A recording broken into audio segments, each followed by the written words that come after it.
ओम श्री गंगाई नाथाय नमः। जय श्री गुरुदेव, जय श्री दादा गुरुदेव। आप सबका बहुत बहुत स्वागत है आज के सत्संग में। मेरा नाम राज शिव है और मैं एक सिद्ध योग साधक हूँ। सिद्ध योग की साधना से जो परिवर्तन आते हैं उन परिवर्तनों का जो है हम प्रचार प्रसार करते हैं और सिद्ध योग के बारे में लोगों को बताते हैं। आजकल हम श्रीमद् भागवत का अध्ययन कर रहे हैं और श्रीमद् भागवत का जो अध्ययन है उसमें आज हम परमार्थ निरूपण के बारे में अध्ययन करेंगे। तो वैसे तो आज का सत्संग 8:30 बजे शुरू होना था, लेकिन क्योंकि हम हमेशा लेट होते हैं, जल्दी तो आते नहीं कभी, तो आज हम रिकॉर्ड ब्रेकिंग के लिए जल्दी शुरू कर रहे हैं। ठीक है, तो शुरू करेंगे हम अध्ययन श्रीमद् भागवत का। और प्रश्न है 1, 2, 3, वो हम अध्ययन के बाद लेंगे। ठीक है, चलिए। कलकत्ता में जो है एक बारिश की संभावना थी।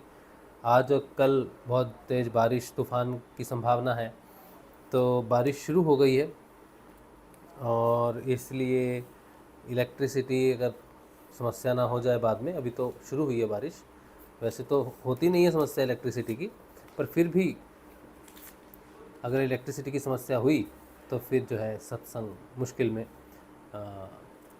फिर हमें बड़ी मुश्किल हो जाएगी सत्संग करने में, तो इसीलिए हमने थोड़ा जल्दी शुरू कर दिया। चलिए, तो श्रीमद् भागवत अध्ययन करेंगे। जय श्री गुरुदेव।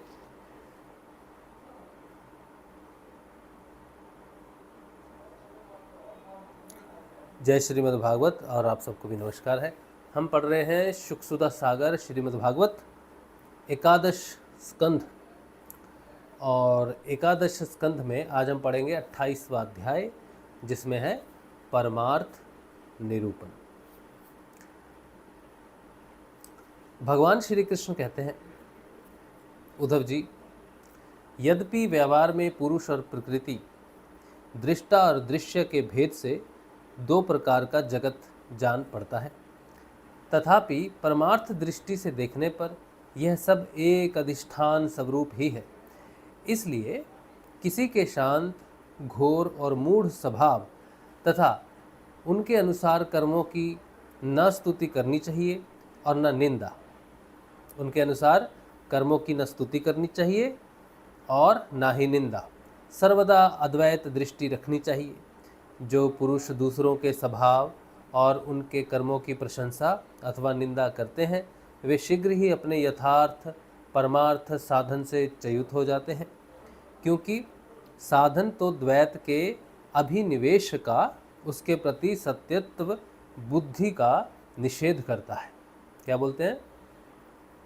साधन तो द्वैत के अभिनिवेश का, उसके प्रति सत्यत्व बुद्धि का निषेध करता है। कौन? और प्रशंसा तथा निंदा उसकी सत्यता के भ्रम को और भी दृढ़ करती है। प्रशंसा तथा निंदा उसकी सत्यता के भ्रम को और भी दृढ़ करती है। उद्धव जी, सभी इंद्रियां राजस अहंकार के कार्य हैं। जब वे निद्रित हो जाती हैं, तब शरीर का अभिमानी जीव चेतना शून्य हो जाता है, अर्थात उसे बाहरी शरीर की स्मृति नहीं रहती। उस समय यदि मन बच रहा, तब तो वह सपने के झूठे दृश्यों में भटकने लगता है, और वह भी लीन हो गया, तब तो जीव मृत्यु के समान गाढ़ निद्रा यानी कि सुषुप्ति में लीन हो जाता है। वैसे ही जब जीव अपने अद्वितीय आत्म स्वरूप को भूलकर नाना वस्तुओं का दर्शन करने लगता है, तब वह स्वप्न के समान झूठे दृश्यों में फंस जाता है अथवा मृत्यु के समान अज्ञान में लीन हो जाता है। उद्धव जी, जब द्वैत नाम की कोई वस्तु ही नहीं है, तब उसमें अमुक वस्तु भली है और अमुक बुरी है, अथवा इतनी भली और इतनी बुरी है, यह प्रश्न ही ठीक नहीं, यह प्रश्न ही नहीं उठ सकता। विश्व की सभी वस्तुएं वाणी से कही जा सकती हैं अथवा मन से सोची जा सकती हैं। इसलिए दृश्य एवं अनित्य होने के कारण उनका मिथ्यत्व तो स्पष्ट ही है। परछाई, प्रतिध्वनि और सीपी आदि में चांदी आदि के आभास यद्यपि हैं, तो सर्वथा मिथ्य, परंतु उनके द्वारा मनुष्य के हृदय में भय, कंप आदि का संचार हो जाता है।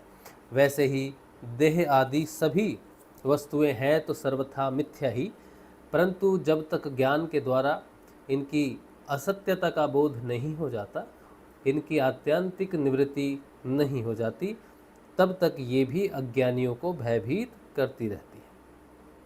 उद्धव जी, जो कुछ प्रत्यक्ष या परोक्ष वस्तु है वह आत्मा ही है, वही सर्वशक्तिमान भी है। जो कुछ विश्व सृष्टि प्रतीत हो रही है, इसका वह निमित्त कारण तो है ही, उपादान कारण भी है। अर्थात वही विश्व बनाता है और वही विश्व बनता भी है और वही विश्व बनाता भी है। वही रक्षक है और रक्षित भी वही है।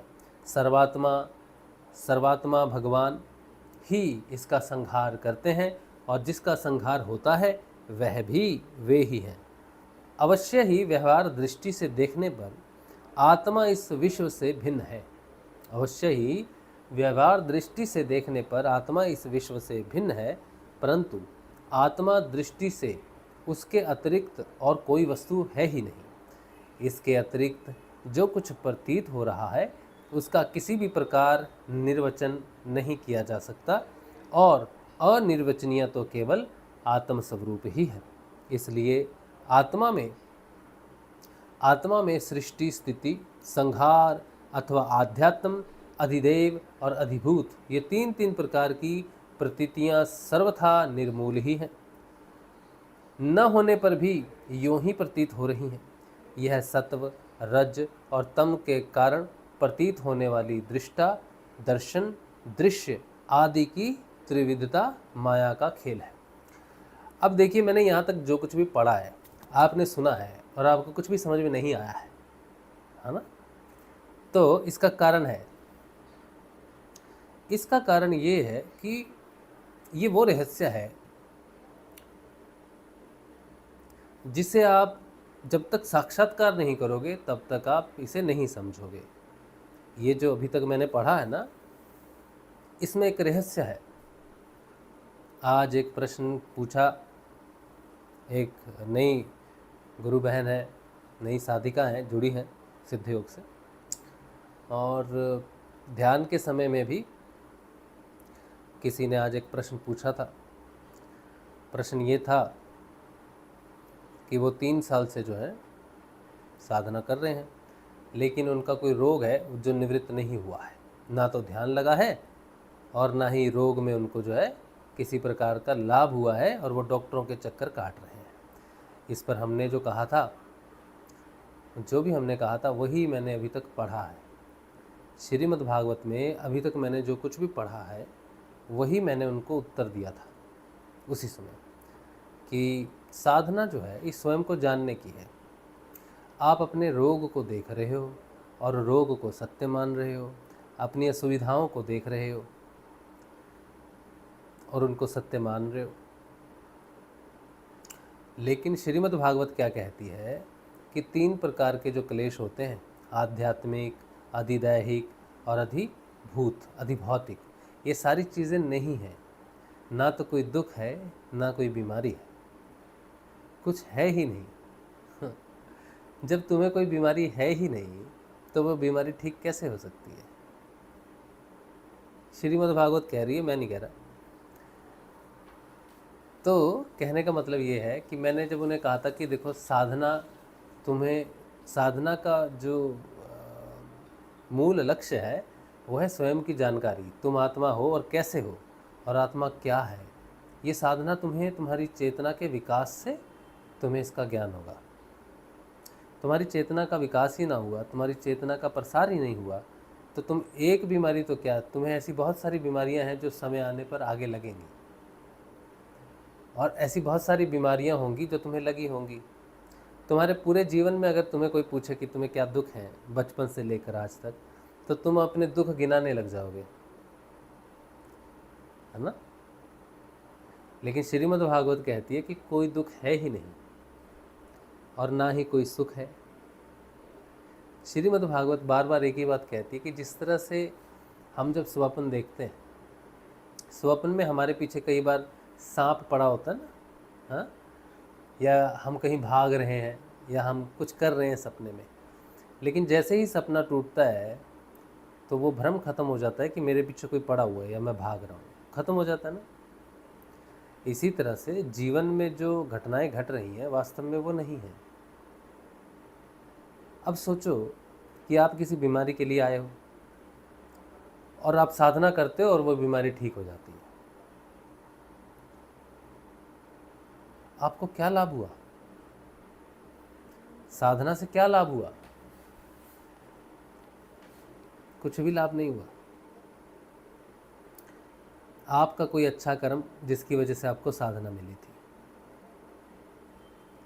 लेकिन साधना को जानने से पहले ही एक बुरा कर्म आ गया और उस बुरे कर्म की वजह से आपकी बीमारी ठीक हो गई। अब आप सोचोगे बुरे कर्म से बीमारी ठीक कैसे हो सकती है?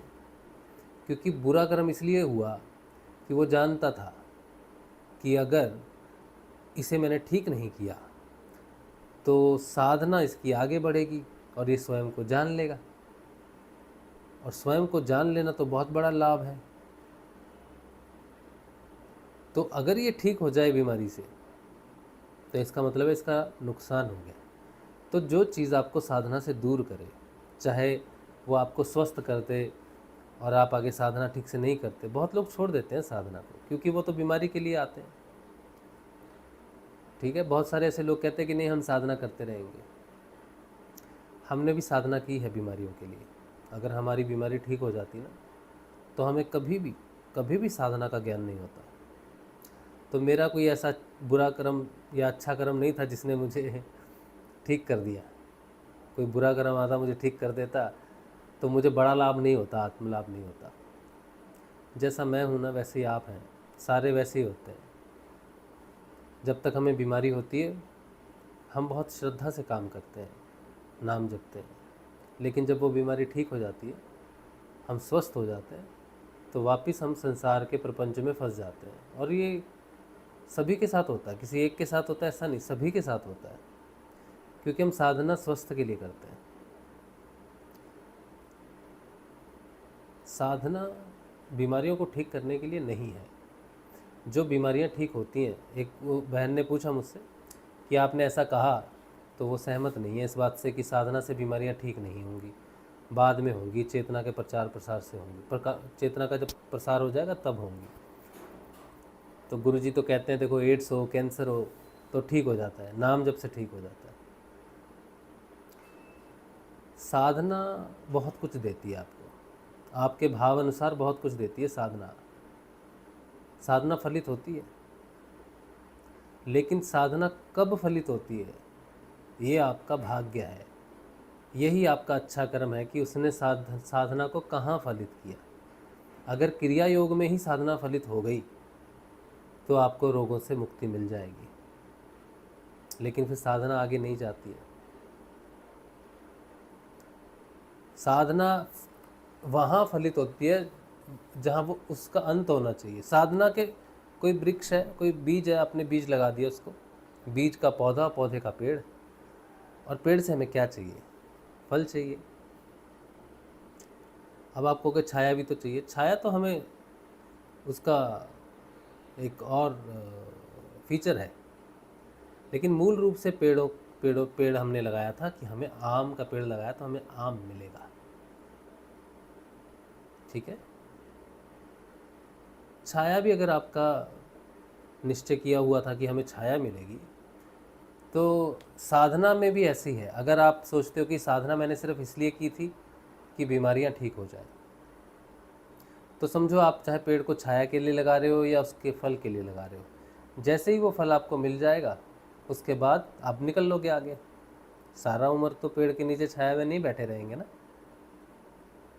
नहीं बैठे रहेंगे ना, क्योंकि वो आपका अंतिम लक्ष्य नहीं था। तो इसी तरह से साधना का एक अंतिम लक्ष्य है, वो है मोक्ष। वैसे तो साधना का अंतिम लक्ष्य, मैं मानता हूँ कि साधना का अंतिम लक्ष्य है आपको आत्म रूप से जागृत करना। उसके बाद साधन लुप्त हो जाता है, सब कुछ लय हो जाता है। फिर आत्म जागृति के बाद बाकी का काम आत्मा के प्रकाश से स्वयं ही हो जाता है। और ये जो सिद्ध योग की साधना है जो गुरुजी आपको दे रहे हैं, उसका लक्ष्य भी आत्म जागृति है। लेकिन उससे पहले अगर किसी भी प्रकार से आत्मा फलित हो जाती है आपके लिए, तो वही आपका फल है। और ये बड़ा दुर्भाग्य है कि किसी को साधना का फल मिला कि वो आत्म चेतन होने से पहले, आत्म जागृति से पहले स्वस्थ हो गया। ये बहुत बड़ा लॉस हो गया आपका। और ये बात मैं आपको कह रहा हूँ, आपको पचेगी नहीं, क्योंकि आपको तो पता नहीं है ना। जो भागवत कह रही है कुछ भी नहीं है। आदिदैहिक, आदिदैविक, आदि भौतिक, त्रिविध ताप होते ना। भागवत कहती कोई भी ताप नहीं है, सिर्फ प्रतीत होते हैं ये ताप। और साधना ही है जो आत्म जागृति फलित करने के बाद ही पता चलता है कि भागवत सच कह रही है। जिसको भी साधना मिली है, तुम बीमारी के लिए आए हो साधना में, क्योंकि तुम ऐसे आते नहीं। तुमको अगर बीमारी खींच के लाई है ना, तो समझो कि आप बहुत जिद्दी हो। आपने आना नहीं था, आपकी जीवन में समस्या नहीं होती ना, तो आप मजे कर रहे होते इस समय। नहीं आते इधर, नहीं भटकते, इधर गए उधर गए, ये मंत्र किया वो तंत्र किया, नहीं करते। आप देखो बहुत सारे लोग हैं जो हो सकता है कि थोड़े गरीब हों, लेकिन उनको कोई समस्या नहीं है, गरीबी में उनका बढ़िया चल रहा है, खाना पीना वो मस्त है। वो साधना को कभी नहीं ढूंढेंगे। और कोई बहुत अमीर होगा लेकिन उसके जीवन में समस्या होगी, तो समस्या का समाधान के लिए सब जगह जा जा के थक गया और फिर भगवान को पुकारता है, फिर उसे साधना मिलती है। क्यों? क्योंकि उसको ज़रूरत है, उसका जीवन ठीक से नहीं चल रहा है। साधना तब जीवन में आती है जब किसी के जीवन में कुछ कमी होती है। जिसके जीवन में सब कुछ है, उसके जीवन में साधना क्यों आएगी?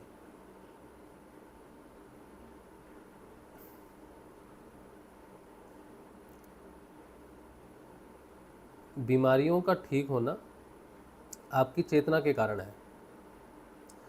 और एक और प्रश्न ये है कि जो स्थिति मेरी है, किसी को ऐसा लगता है कि मेरी स्थिति बड़ी हाई है, या मैं अपने आप को जब कहता हूँ कि मैं अपने आप को मृत ही मानता हूँ, क्योंकि अब और कुछ करना, साधना के अलावा, गुरुदेव के अलावा और कुछ करना है नहीं हमको। मतलब अब हम कुछ और करेंगे नहीं, अब जो भी चल रहा है साधना से ही चल रहा है। अगर किसी को लगता है ये बड़ी उच्च स्थिति है, या इस भाव में आ जाना बहुत उच्च स्थिति है, तो मैं आपको ये सीधी बात बता देता हूँ कि इसमें कोई उच्च स्थिति नहीं है। हमारी स्थिति बहुत साधारण है, बहुत ही साधारण है। अगर आपको लगता है कि हम गुरुदेव को बहुत ज़्यादा समर्पित हैं, जो इसलिए ऐसी बात करते हैं कि गुरुदेव के अलावा हमारा कहीं और जाना संभव नहीं, क्योंकि जीवित व्यक्ति कहीं जा सकता है, मृत तो नहीं जा सकता। ये बात अगर हम बोलते हैं और इस बात से आपको लगता है कि हम बहुत ज़्यादा समर्पित हैं गुरुदेव को, तो आपको गलत लगता है। कुछ नहीं है ऐसा, हम उतने ही साधारण और सरल हैं जितने आप हैं। कोई विशेषता नहीं है, कोई उच्च गति नहीं है, कोई चेतना का बहुत ऊंचा प्रसार हम इसको नहीं मानते। ठीक है? और आपको ये भी लगता होगा कि गुरुदेव का आशीर्वाद है बोल के हम अपने दुखों को सह गए। नहीं, ऐसी बात भी नहीं है। गुरुदेव तो मिले हमको 2014 में, हमारी दुर्गति तो बहुत पहले से हो रही है। हम में अगर कोई पॉइंट होगा जो हमें लगता है कि ठीक है, तो वो ये कि हमने स्वीकार किया कि मैं थक चुका हूँ। मैं एक थका हुआ और हारा हुआ व्यक्ति, जब मनुष्य थक जाता है ना, एक कदम भी नहीं चल सकता, क्योंकि सब जगह से रास्ते बंद हो गए।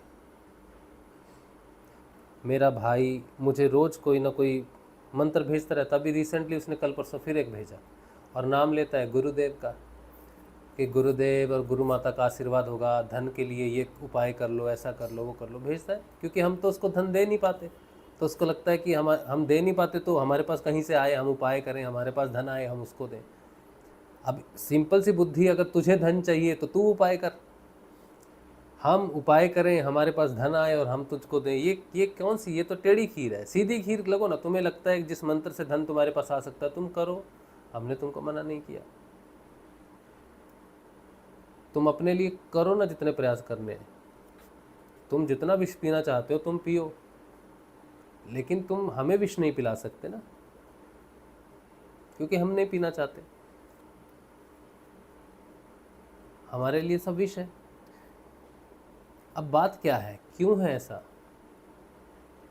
क्यों है ऐसा कि हम गुरुदेव को ही सब कुछ मानते हैं? इसका कारण है कि हम थके हुए, हारे हुए, मरे हुए व्यक्ति गुरुदेव के पास आए। जीता व्यक्ति, स्वस्थ व्यक्ति तो हम आए नहीं गुरुदेव के पास। हमने सारी संसार में सबको पुकार लिया,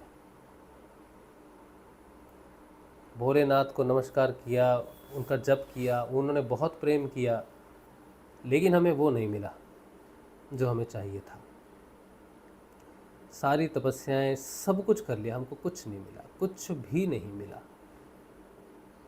हम जो आप अभी हमको देख रहे हैं कि हम ज्ञान की बात कर रहे हैं, प्रश्नों के आंसर दे रहे हैं, या अध्यात्म में हमारी कोई प्रगति है, ये तो बाद में हुई, आत्म जागृति के बाद घटना घटी है। आत्म जागृति से पहले तो पत्थर भी हमसे बेहतर था। आप एक पत्थर ले लो, कोई पत्थर लेके रख लो, वो आपके काम आएगा। हम तो उस पत्थर से भी कम आंकते हैं अपने आप, ऐसे थे हम।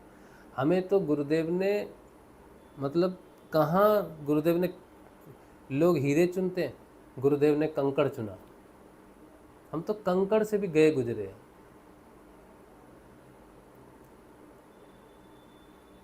बीमारियों से ग्रस्त, मानसिक तनाव से ग्रस्त,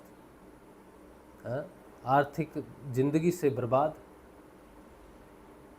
सब तरह से नष्ट भ्रष्ट, बेकार, बिल्कुल रद्दी वस्तु।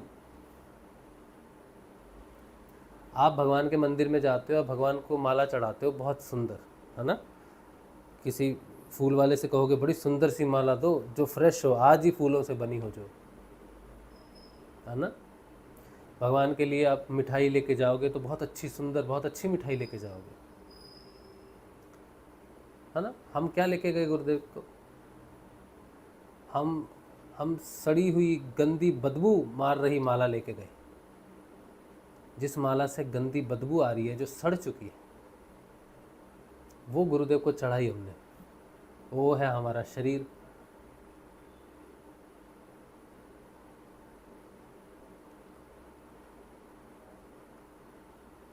इतना मैं क्या ही बताऊं आपको। किसी को नहीं मालूम ये सच्चाई, मेरे घर वालों को भी नहीं मालूम, मेरे घर वालों को भी नहीं मालूम, कि मेरी पत्नी को भी नहीं मालूम कि हम अंदर से कितने बीमार थे, क्योंकि बाहर से दिखता ही नहीं था कि बीमार है।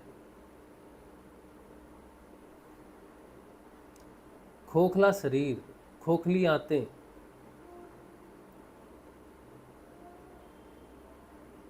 किसी काम का नहीं। और पढ़ाई हमने बहुत अच्छी की, और अगर सहयोग होते तो हमें, अगर हम सही रहते, अच्छे रहते सेहत में, तो हम आपको गारंटी देते हैं कि अगले हजारों करोड़ों वर्षों में भी हम कभी भी अध्यात्म में नहीं आते।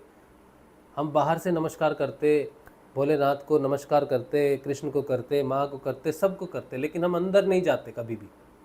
हमारे जीवन में शुरू से ही हमने जो जीवन लिया है, इसके अंदर में जो दुख है, उस दुख ने ही मेरे को आत्म जागृति तक लाया है। मैं आज कूल हूँ, साधना में आने के बाद मैं आपको कूल लगता हूँ, शांत लगता हूँ। ये आत्म जागृति के बाद की घटना है। उससे पहले हम कोई कूल नहीं, कोई शांति नहीं। आप जो भी अभी आत्म जागृति को नहीं प्राप्त हुए ना, आपकी जो भी अवस्था है हमारी, उस, मैं ये मानता हूँ कि सबसे घटिया अवस्था हमारी। आप लेके जाओ सड़ी हुई माला और चढ़ा के दिखाओ किसी मंदिर में, पुजारी आपको कहेगा क्या पागल हो तुम।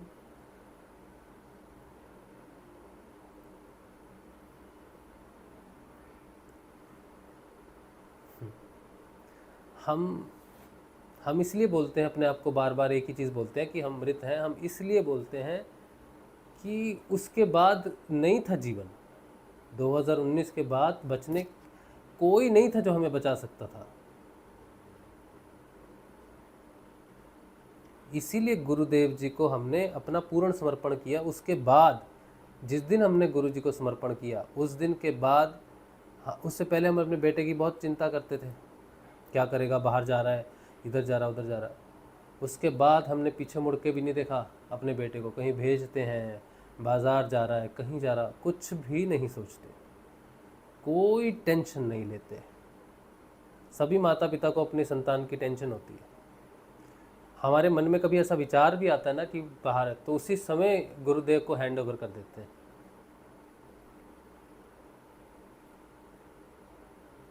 हमारे अंदर में बहुत सारी चीज़ें ये थी, सोच विचार बहुत ज़्यादा था। कुछ उसके बाद सब गुरुदेव पर छोड़ दिया तो छोड़ दिया। हम 2019 में एक ही बार समर्पण किया, 2 बार 3 बार 10 बार, रोज़ रोज़ नहीं कर रहे, रोज़ प्रार्थना नहीं कर रहे, गुरुजी आप ही हो, आप ही हो, आप ही हो। एक ही बार बोला कि आप ही हो बस, एंड आई मेंट इट। उसके बाद क्या हो रहा है जीवन में, क्या घटना घट रही है, नहीं घट रही है, उसमें हमको कोई विक्षेप नहीं है। गुरुजी से बात जरूर करते हैं। गुरुजी को समस्या कभी हो जाती है बड़ी, तो गुरुजी से बात जरूर करते हैं कि क्या कर रहे हो, क्या चल रहा है आजकल, ऐसी बात जरूर कर लेते हैं गुरुजी से। मजाक जरूर कर लेते हैं गुरुजी से, क्या बात है गुरुजी, ये ऐसा हो रहा है, क्या चल रहा है, लेकिन उन पर से विश्वास नहीं उठता। तो मैं, जो बहन ने प्रश्न पूछा है, उन्होंने ये सोच के प्रश्न पूछा है कि हम कोई बहुत उच्च स्थिति में है। उच्च स्थिति अगर है भी तो वो ध्यान लगने के बाद ही हुई है, और जो भी परिवर्तन आते हैं वो ध्यान लगने के बाद ही आते हैं। जिस व्यक्ति की आत्मा जागृत होती है वो सारे के सारे गिरे पड़े होते हैं, उनमें कोई किसी प्रकार का कोई विशेषता नहीं होती जब तक वो आत्म जागृति नहीं होती, शून्य होता है।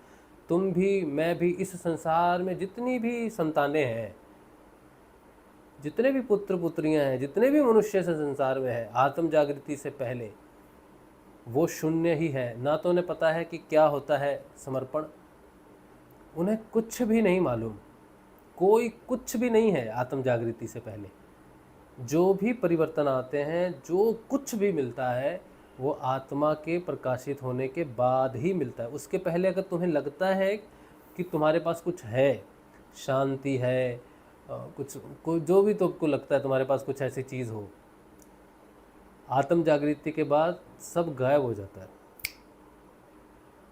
जैसे सूर्य के उदय होने से अंधकार गायब हो जाता है, इसी तरह से आत्म जागृति के बाद जो कुछ भी इस संसार में आपके पास कुछ विशेषता थी, सब अंधकार है, वो है ही नहीं आपके पास। बिना आत्म जागृति के अगर आपको लगता है कि आपके पास कुछ है, तो नहीं है, वो आपको सिर्फ लग रहा है कि आपके पास है।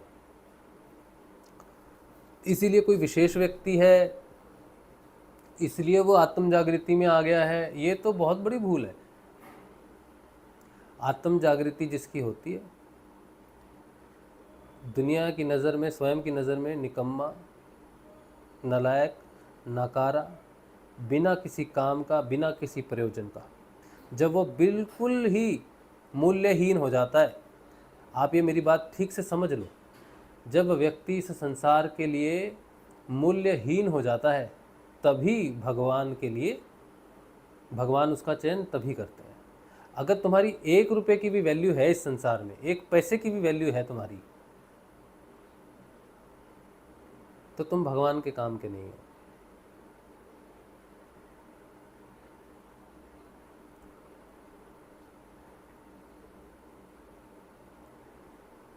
और अगर भगवान ने, तुम्हारे पास कुछ है भी, तुम्हारी वैल्यू 10-20 रुपये है भी है तो तुम्हारी वैल्यू अगर 10-20 रुपये है भी, और भगवान की तुम भक्ति करते हो, या नाम जप कर रहे हो, या तुम उस साधन पथ पर हो, ठीक है, तो पता है क्या होगा? जो तुम्हारी वो 10-20 रुपये की वैल्यू है ना, भगवान उसको पहले तो शून्य करेंगे तुम्हें जगाने से पहले। तुम्हें अपना बनाने से पहले तुम्हारी जो वैल्यू है ना, उसको नष्ट करेंगे। या तो तुम संसारिक जीवन से शून्य हो जाओ। और अगर तुम भक्ति है तुम्हारे पास भगवान के प्रति, तुम शायद तुम्हें लगता है कि तुम भगवान को पाना चाहते हो, अगर उसमें सच्चाई है कहीं। लोग बहुत पाना चाहते हैं, बहुत वृंदावनी घूमते रहते हैं, वृंदावन में डेरा डाल रखा है उन्होंने, तो मिलेगा कुछ नहीं। लेकिन जिसके हृदय में एक छोटी सी भक्ति की चिंगारी, सच्ची चिंगारी जग गई और भगवान ने देख लिया कि ये तो चिंगारी आ गई, उसी दिन पहले तो तुम्हें शून्य करेंगे वो।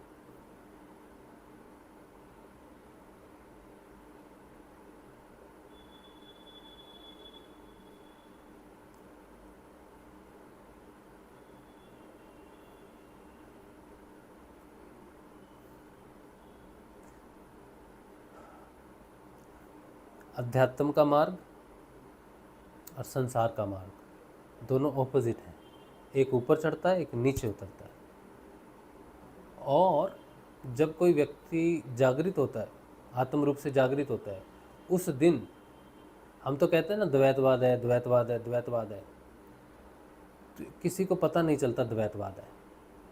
भिन्नता तो रहती है कि ये अलग है, मैं अलग हूँ, ये औरत है, मैं पुरुष हूँ, ये अमीर है, मैं गरीब हूँ, ये बीमार है, मैं स्वस्थ हूँ, ये गोरा है, मैं काला हूँ, मैं इंडियन हूँ, तुम अमेरिकन हो, जो भी हो। ये भेद रहता है ज़रूर, बहुत सारी आत्माएं, बहुत सारे लोग, ये रहता है, भिन्नताएं रहती हैं।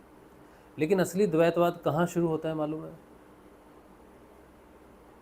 असली द्वैतवाद की शुरुआत, यानी कि जब सही में द्वैत, दो रास्ते चल, आप दो हो जाते हो। जब एक से पहले तो आप भिन्न हो, अनेक अनेक हैं, और आप बोलते मैं हूँ ये, और ये वो है, ये वो है, तो आप अपने आप को एक समझते हो, बाकी संसार।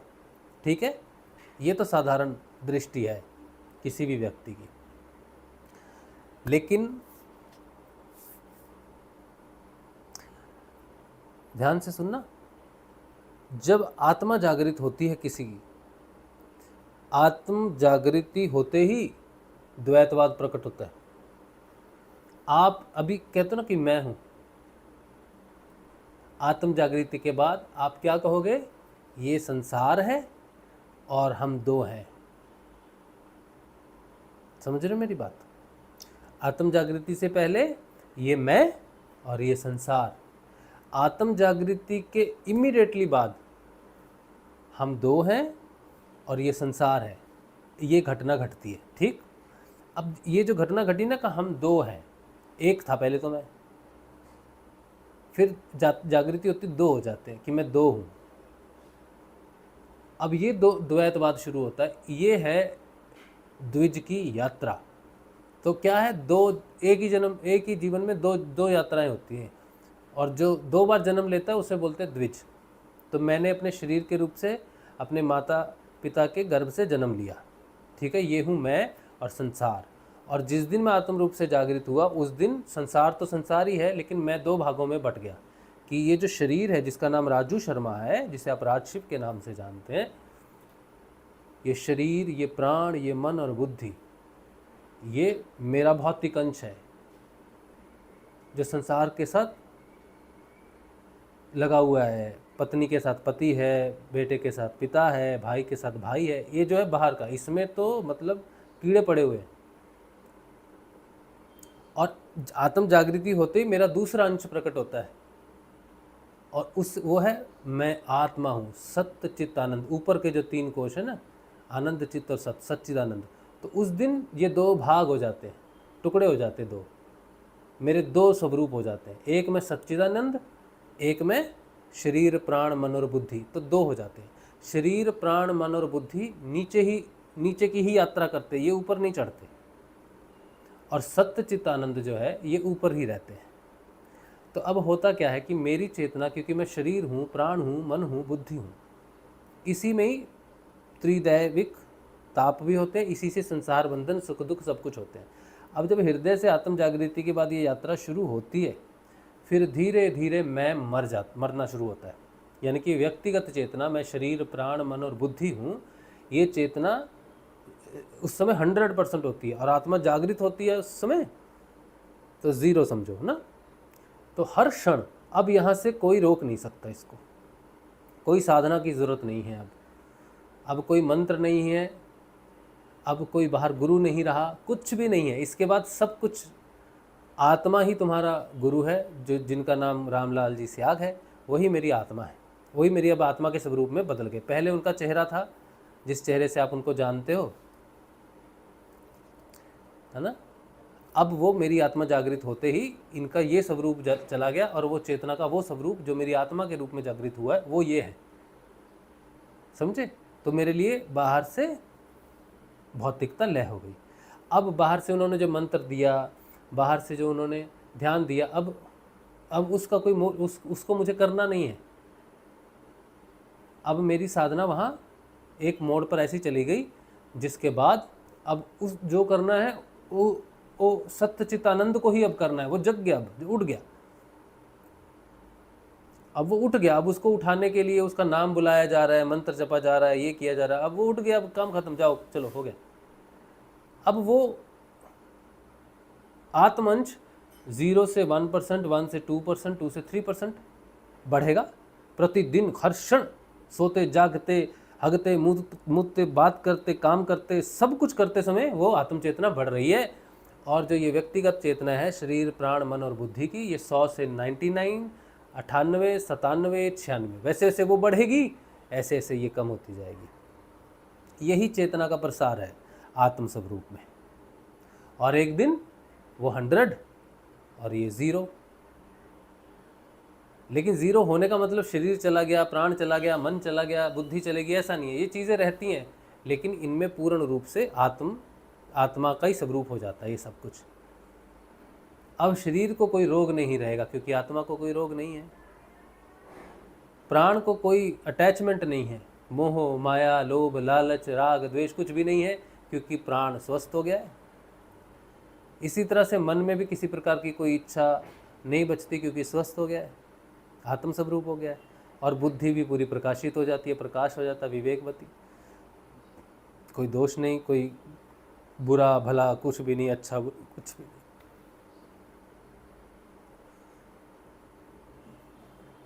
तो जब आत्मा पूरी हो जाती है 100%, उस दिन द्वैतवाद खत्म हो जाता है, क्योंकि व्यक्तिगत चेतना पूर्ण नष्ट हो जाती है। तो मैं जब बार बार आपको एक बात बोलता हूँ कि मैं अपने आप को मृत समझता हूँ, तो इसका मतलब यही है कि ये स्लो डेथ है। साधक जिस दिन आत्म रूप से जागृत होता है, उस दिन उसकी मृत्यु का आरंभ हो जाता है। उसकी व्यक्तिगत चेतना प्रतिदिन प्रतिक्षण मर रही है,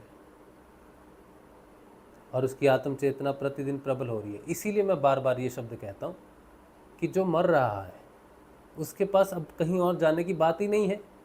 कोई मरण शैया पर हॉस्पिटल में पड़ा है, आप उसको कहो चलो फुटबॉल खेलते, वो कहेगा क्या पागल हो गए तुम, हाँ? नहीं जाएगा। तो इसी तरह से जो आत्म रूप से चेतन हो जाता है, उसके लिए बाहर कोई देवी देवता अनुष्ठान ये सब चीज़ें रहती तो हैं, लेकिन इनसे कुछ प्राप्ति नहीं होनी अब उनको, क्योंकि जो कुछ भी इन चीज़ों से प्राप्त होगा वो तो व्यक्तिगत चेतना के लिए होगा। व्यक्तिगत चेतना ही नहीं है, तो इनसे जो प्राप्त होगा उसका लाभ कहाँ है? फिर उसके बाद संबंध बदल जाते हैं, देवी देवताओं से, ऋषियों से, पितरों से, संसार से रिश्ता बदल जाता है, प्योर और शुद्ध हो जाता है, किसी से कुछ भी नहीं इच्छा रहती, निष्काम हो जाता है जीवन पूरी तरह से। ऐसे व्यक्ति कोई भी काम कर रहा है उसका न पुण्य है न पाप है, क्योंकि हर क्षण नष्ट हो रही है चीज़ें, संसार हर समय जा रहा है। वो शुद्ध पत्नी रहेगी, बेटा रहेगा, लेकिन उसके अंदर जो माया है वो नष्ट हो जाएगी। तो मेरा एक ही पुत्र नहीं है, सारा संसार ही पुत्र हो जाता। तो आपने देखा होगा ना, बाबा जी को कोई आते हैं, साधु संत आते हैं, तो क्या बोलते हैं आपको? हाँ बच्चा, जीते रहो बच्चा, सभी को बच्चा, सभी को बेटा बोलते हैं, क्योंकि किसी के प्रति मोह नहीं होता। सारा संसार ही पुत्र स्वरूप हो जाता है, क्योंकि तुम आत्म स्वरूप हो गए। जीव पुत्र है और आत्मा पिता है।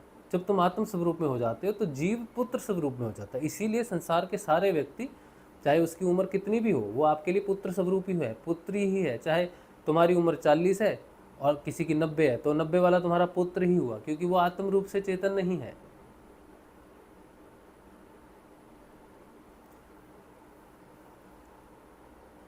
साधना का बहुत सिंपल और साधारण एक ही लक्ष्य है, तुम्हें आत्म रूप से जागृत करना, ठीक है। और जो गुरुदेव की फिलॉसफी है कि ये बीमारियां ठीक होती हैं, किसी की बीमारी ठीक होगी समझो, किसी को एड्स था, किसी को कैंसर था, किसी को कुछ था, ठीक हो गया, अब वो साधना छोड़ दे फिर बीमार हो जाएगा। गुरु की कृपा से ठीक होते हैं, समझे आप? साधना से ठीक नहीं होते, गुरु की कृपा से ठीक होता है व्यक्ति। किसी का कैंसर ठीक हुआ, किसी का एड्स ठीक होगा, किसी का कुछ ठीक हुआ, किसी का कुछ ठीक हुआ, गुरु की कृपा से हुआ।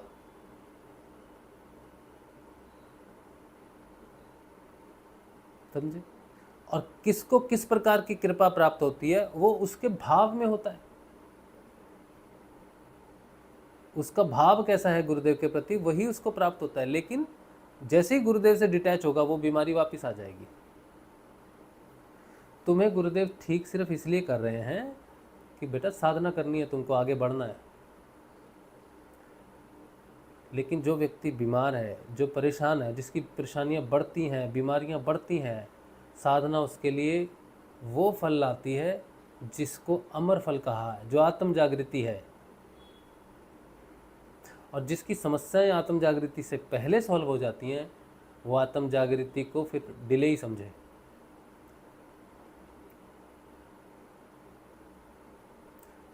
ये आप देख लेना, डाटा निकाल लेना।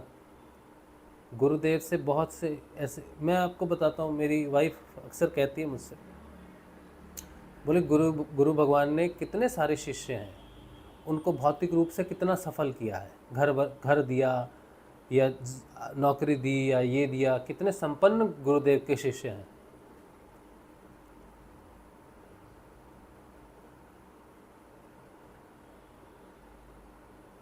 लेकिन आत्मज्ञान किसी को भी नहीं। किसी को घर मिला, किसी को गाड़ी, किसी को अच्छी सेहत, कोई खड़ा होके कह दे कि मुझे आत्मज्ञान मिला है। जितना भी प्रचार प्रसार गुरुदेव का होता है ना, कितने ही लोग गुरुदेव का प्रचार प्रसार करते हैं, सब बीमारियों, ये बीमारी ठीक हुई है, वो बीमारी ठीक हुई है, क्योंकि लोग यही देखना चाहते हैं, यही सुनना चाहते हैं कि उसको बीमारी है, क्योंकि सारी संसार ही रोगग्रस्त है। और रोगग्रस्त है बल्कि स्वस्थ होने के चक्कर में ही आता है। वो स्वस्थ होगा तो तुमको कौन सुनेगा? गुरुदेव कहते हैं रोग ठीक होंगे, रोग ठीक होंगे, किसको सुनाई देता है? जो रोगी है। जो स्वस्थ है ना वो मुझे कहता है कि हमें कोई रोग ही नहीं है, हमें नहीं करना रोग के लिए, हम क्यों करें गुरुदेव जी का ध्यान। तब कोई उठ के आए कहे कि नहीं देखो आत्मज्ञान भी होता है, तो वो पूछेगा किसको हुआ है, तब ढूंढने मुश्किल हो जाएंगे। तो गुरु सबको दे रहा है क्योंकि उसको जोड़ना है सबको, एक बार उसको जोड़ना है, जोड़ के रखना है, ऐ जपा जाप से जोड़ के रखना है। इसीलिए जितने भी लोग आते हैं सबको पहले ये बताना चाहिए कि गुरुदेव ने भी कहा है भाई, रोग इस आप नाम जप रहे हो, ध्यान कर रहे हो, रोग इसलिए नहीं ठीक होते। समाधि में प्रवेश करने की पहली शर्त है कि समाधि में प्रवेश करने के लिए पूर्ण रोग मुक्ति पहला नियम है कि तुम रोग मुक्त ना हुए पूर्ण तो तुम समाधि में नहीं जा सकते। इसीलिए रोग ठीक होते। गुरुदेव की स्पीच में डॉक्यूमेंटेड है, आप सुनोगे ना गुरुदेव की स्पीच तो आपको मिलेगा, गुरुदेव ने खुद कहा है रोग क्यों ठीक होते हैं। गुरुदेव ने ये कहा है समाधि में प्रवेश करना है जिसको, उसके लिए पूर्ण रोग मुक्ति होनी बहुत जरूरी है।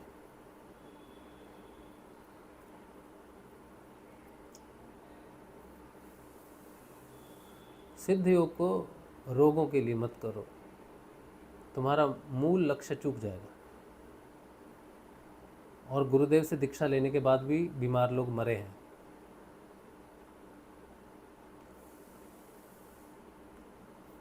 गुरु भगवान ने एक बार और कहा था कि भाई मैं तो आत्मदान करने आया हूँ, मुझे तुमने कहाँ फंसा दिया, ये रोगों के चक्कर में कहाँ फंसा। गुरुदेव को डॉक्यूमेंटेड है ये। गुरुदेव कहते हैं कहाँ फंसा दिया मुझे रोगों के चक्कर में, मैं रोग ठीक करने नहीं आया। गुरुदेव ने साफ कही है ये बात।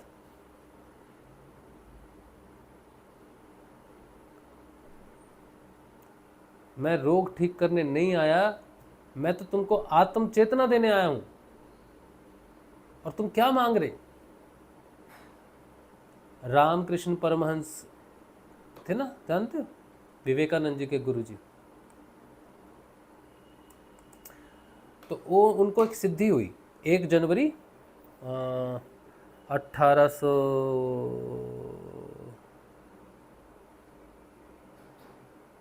पता नहीं कब, 1881 होगा शायद, 1881 समथिंग, 1 जनवरी। लेकिन जैसे गुरु जी को 1 जनवरी को हुई थी ना सिद्धि गायत्री की, वैसे ही रामकृष्ण परमहंस जी को भी 1 जनवरी को सिद्धि हुई थी।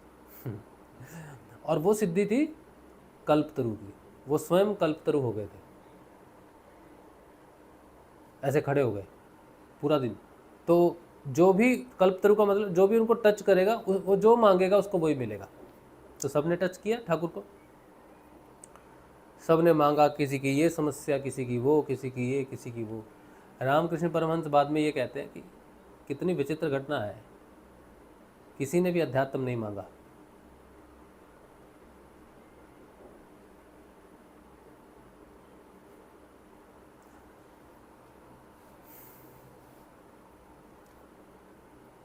आत्म चेतना के बारे में जानकारी नहीं है आपको कि आत्म चेतना आपकी सारी बीमारियों को ठीक कर सकती है।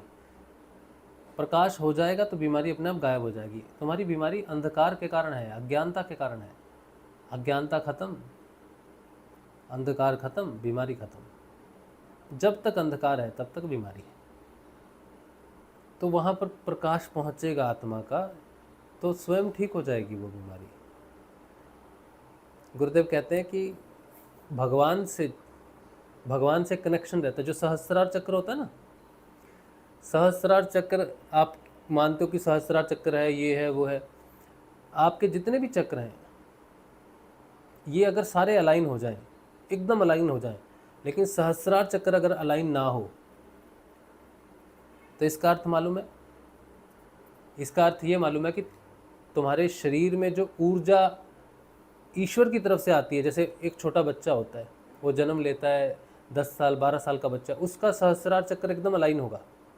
उसके बाकी चक्कर चाहे कोई इधर है, कोई इधर है, कुछ भी है, कोई फर्क नहीं पड़ता उसको। कोई चक्र कितना भी विकृत हो, वो बीमार नहीं होगा अगर सहस्त्रार चक्र अलाइन है तो।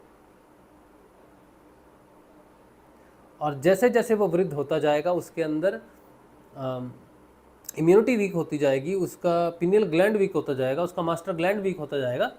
समझना कि उसका जो सहस्त्रार चक्र है वो विकृत हो रहा है, दूर जा रहा है, उससे अलाइनमेंट दूर हो रही है। उसके बाद वो सारे चक्रों को अलाइन कर ले, लेकिन इम्यूनिटी नहीं मिलती उसको। उसमें व्यावहारिक परिवर्तन आ जाएगा, क्रियात्मक परिवर्तन आ जाएगा, लेकिन ईश्वर से जो धारा बहती है रस की, जिससे वो हजारों साल जी सकता है, इम्यून रह सकता है, वो 6 के 6 चक्कर अलाइन भी हो जाए तब भी नहीं दे सकते आपको। 6 के 6 चक्र आपको इम्यूनिटी नहीं दे सकते। इम्यूनिटी देने वाला, जीवन देने वाला, लंबा जीवन देने वाला, स्वस्थ देने वाला एक ही है, और है सहस्त्रार।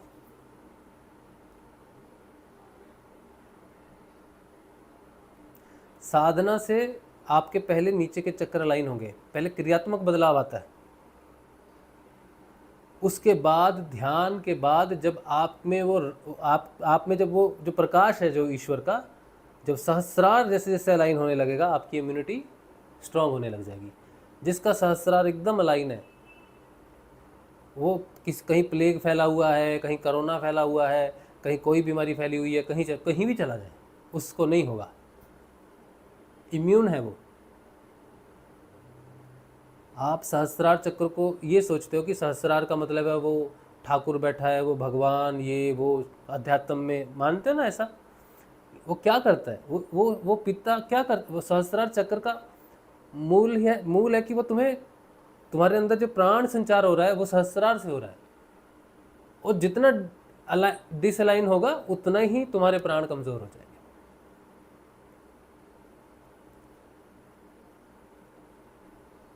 तो भगवान गुरुदेव की वॉइस में एक चीज़ डॉक्यूमेंटेड है कि जब किसी ऑर्गन का, जब हमारे शरीर के किसी ऑर्गन का जो लिंक है वो ऊपर वाले से, भगवान से टूट जाता है, तो वो अंग बीमार हो जाता है।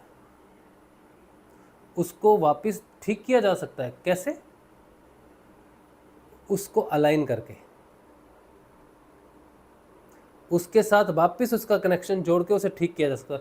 तो डॉक्टर क्या करते? किडनी किसी की फेल हो गई,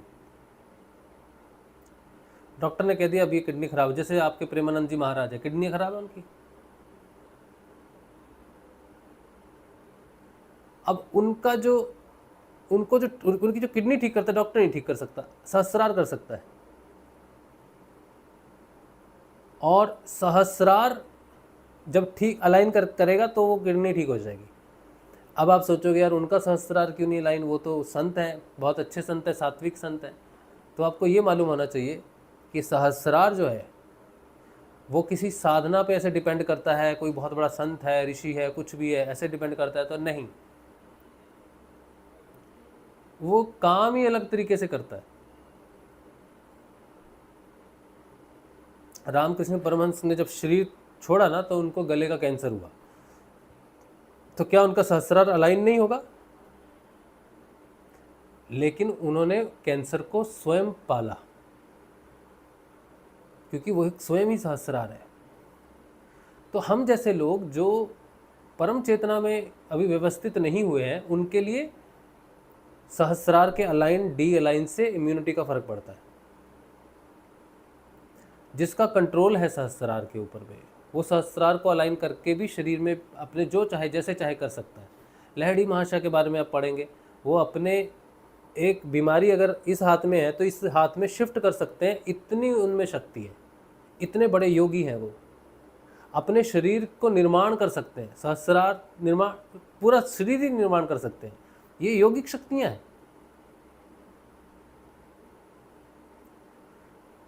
आप जो साधना कर रहे हो, जिस बीमारियों के लिए साधना कर रहे हो, आप तो बहुत नीचे के लेवल पे साधना को ले रहे हो। इसीलिए ज़्यादातर लोगों की जो बीमारियां नहीं ठीक होती हैं, तो समझो कि गुरु की कृपा है कि वो आपको वो देना चाहता है जिससे जीवन रूपी बीमारी ही नहीं होगी आपको। असली बीमारी तो जीवन और मृत्यु का व्रत है, और अज्ञानी को नहीं पता होता। उसके प्रश्न इतने ज़्यादा होते हैं, इतने प्रश्न होते हैं, ख़त्म नहीं होते, शांति नहीं होता।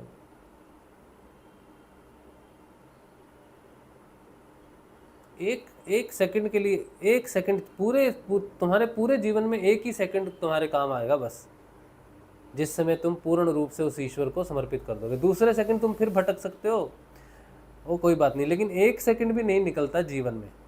आत्म जागृति के लिए एक सेकंड ही चाहिए बस। लेकिन देखो कितने जीवन बीत जाते हैं, लेकिन वो क्षण नहीं आता जीवन में। तो उस क्षण को जबरदस्ती लाने वाला दुख है, फेलियर्स है, धोखा, फेलियर्स।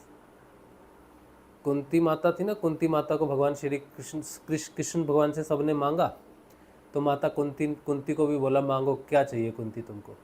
कुंती बुआ आपको क्या चाहिए मुझसे, मैं जा रहा हूँ, तुम क्या चाहिए तुमको। तो कुंती माता ने कहा कि मुझे इतना कष्ट देना।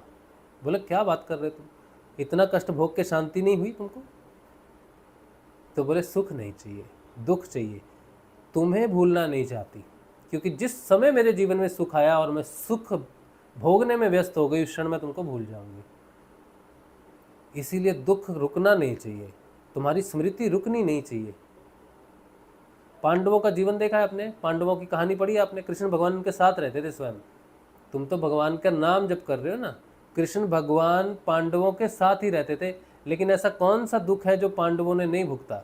ऐसा कौन सा दुख है जो द्रौपदी ने नहीं भुगता? वो तो भगवान है। तुम्हारे घर में अभी भगवान आ जाए, तुम पहला क्या मांगोगे? हे भगवान आर्थिक संकट दूर हो, हे भगवान ये बीमारी ठीक हो, ये ठीक हो। लेकिन ये नहीं मांगोगे कि प्रभु कुछ नहीं, तुम नहीं जाना बस यहाँ से, हम जो दुख भोग रहे हैं ना, हम भोग रहे हैं, तुम वहाँ बैठ जाओ। हाँ, हमारी आंखों से दूर मत होना, हम जब तक दुख तक भोग लेते हैं, बस भोगते भोगते तुमको देखना चाहते हैं। लोग डराते हैं, ये करोगे तो नरक में जाओगे, ये करोगे तो स्वर्ग में जाओगे, और वो डर जाते हैं। किसी दिन किसी को सच्चा भक्त मिल जाएगा और कोई संत उसको डराएगा ना नरक में जाएगा, तो वो डरेगा नहीं, बिल्कुल नहीं डरेगा। उसके निडर होने का कारण ये है कि उसकी स्मृति कृष्ण में है, भगवान में है। कितना भी घोर दुख से दुख, कितनी घोर तकलीफ से तकलीफ आ जाए, भगवान सामने होने चाहिए, बस भगवान की स्मृति होनी चाहिए। और भगवान आप अच्छे से बैठो, चिंता मत करो, मेरी टांग दर्द कर दिया, वो तो नहीं, ठीक है, चिंता नहीं, बस तुम जहाँ से हिलना नहीं है। ऐसे होते हैं भक्त, समस्याओं का समाधान नहीं मांगते, दुखों का कोई समाधान नहीं मांगते, वो तो बस उसकी सुरती मांगते हैं। और ये सारी चीज़ें, ये सारा बदलाव, ये सारी चीज़ों का ज्ञान तब होता है जब आपकी आत्मा जागृत होगी। आपकी बीमारी ठीक होने के बाद ये ज्ञान आपको नहीं होगा जो मैं बोल रहा हूँ आपको।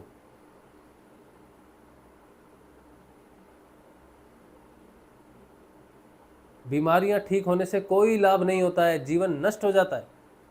एक भी बीमारी आई तो उसको काम में लगा लो और उससे आत्म जागृति का लाभ उठा लो। बीमारियां तो लाभ उठाने के लिए हैं।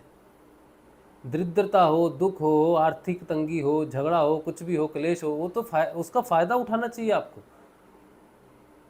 लेकिन आप उससे परेशान होते हो। यही अहंकार है, यही अंधकार है, यही अविद्या है। और अभी तक मैंने, जिन्होंने सुना है श्रीमद् भागवत, अभी तक जो भी मैंने पढ़ा है, किसी को समझ नहीं आएगा मैंने क्या पढ़ा है। उस एक पेज को, उस एक पेज की व्याख्या मैंने इतनी लंबी चौड़ी बात में की है कि भागवत यही कह रही है कि जो तुम देख रहे हो वो एग्जिस्ट नहीं करता है।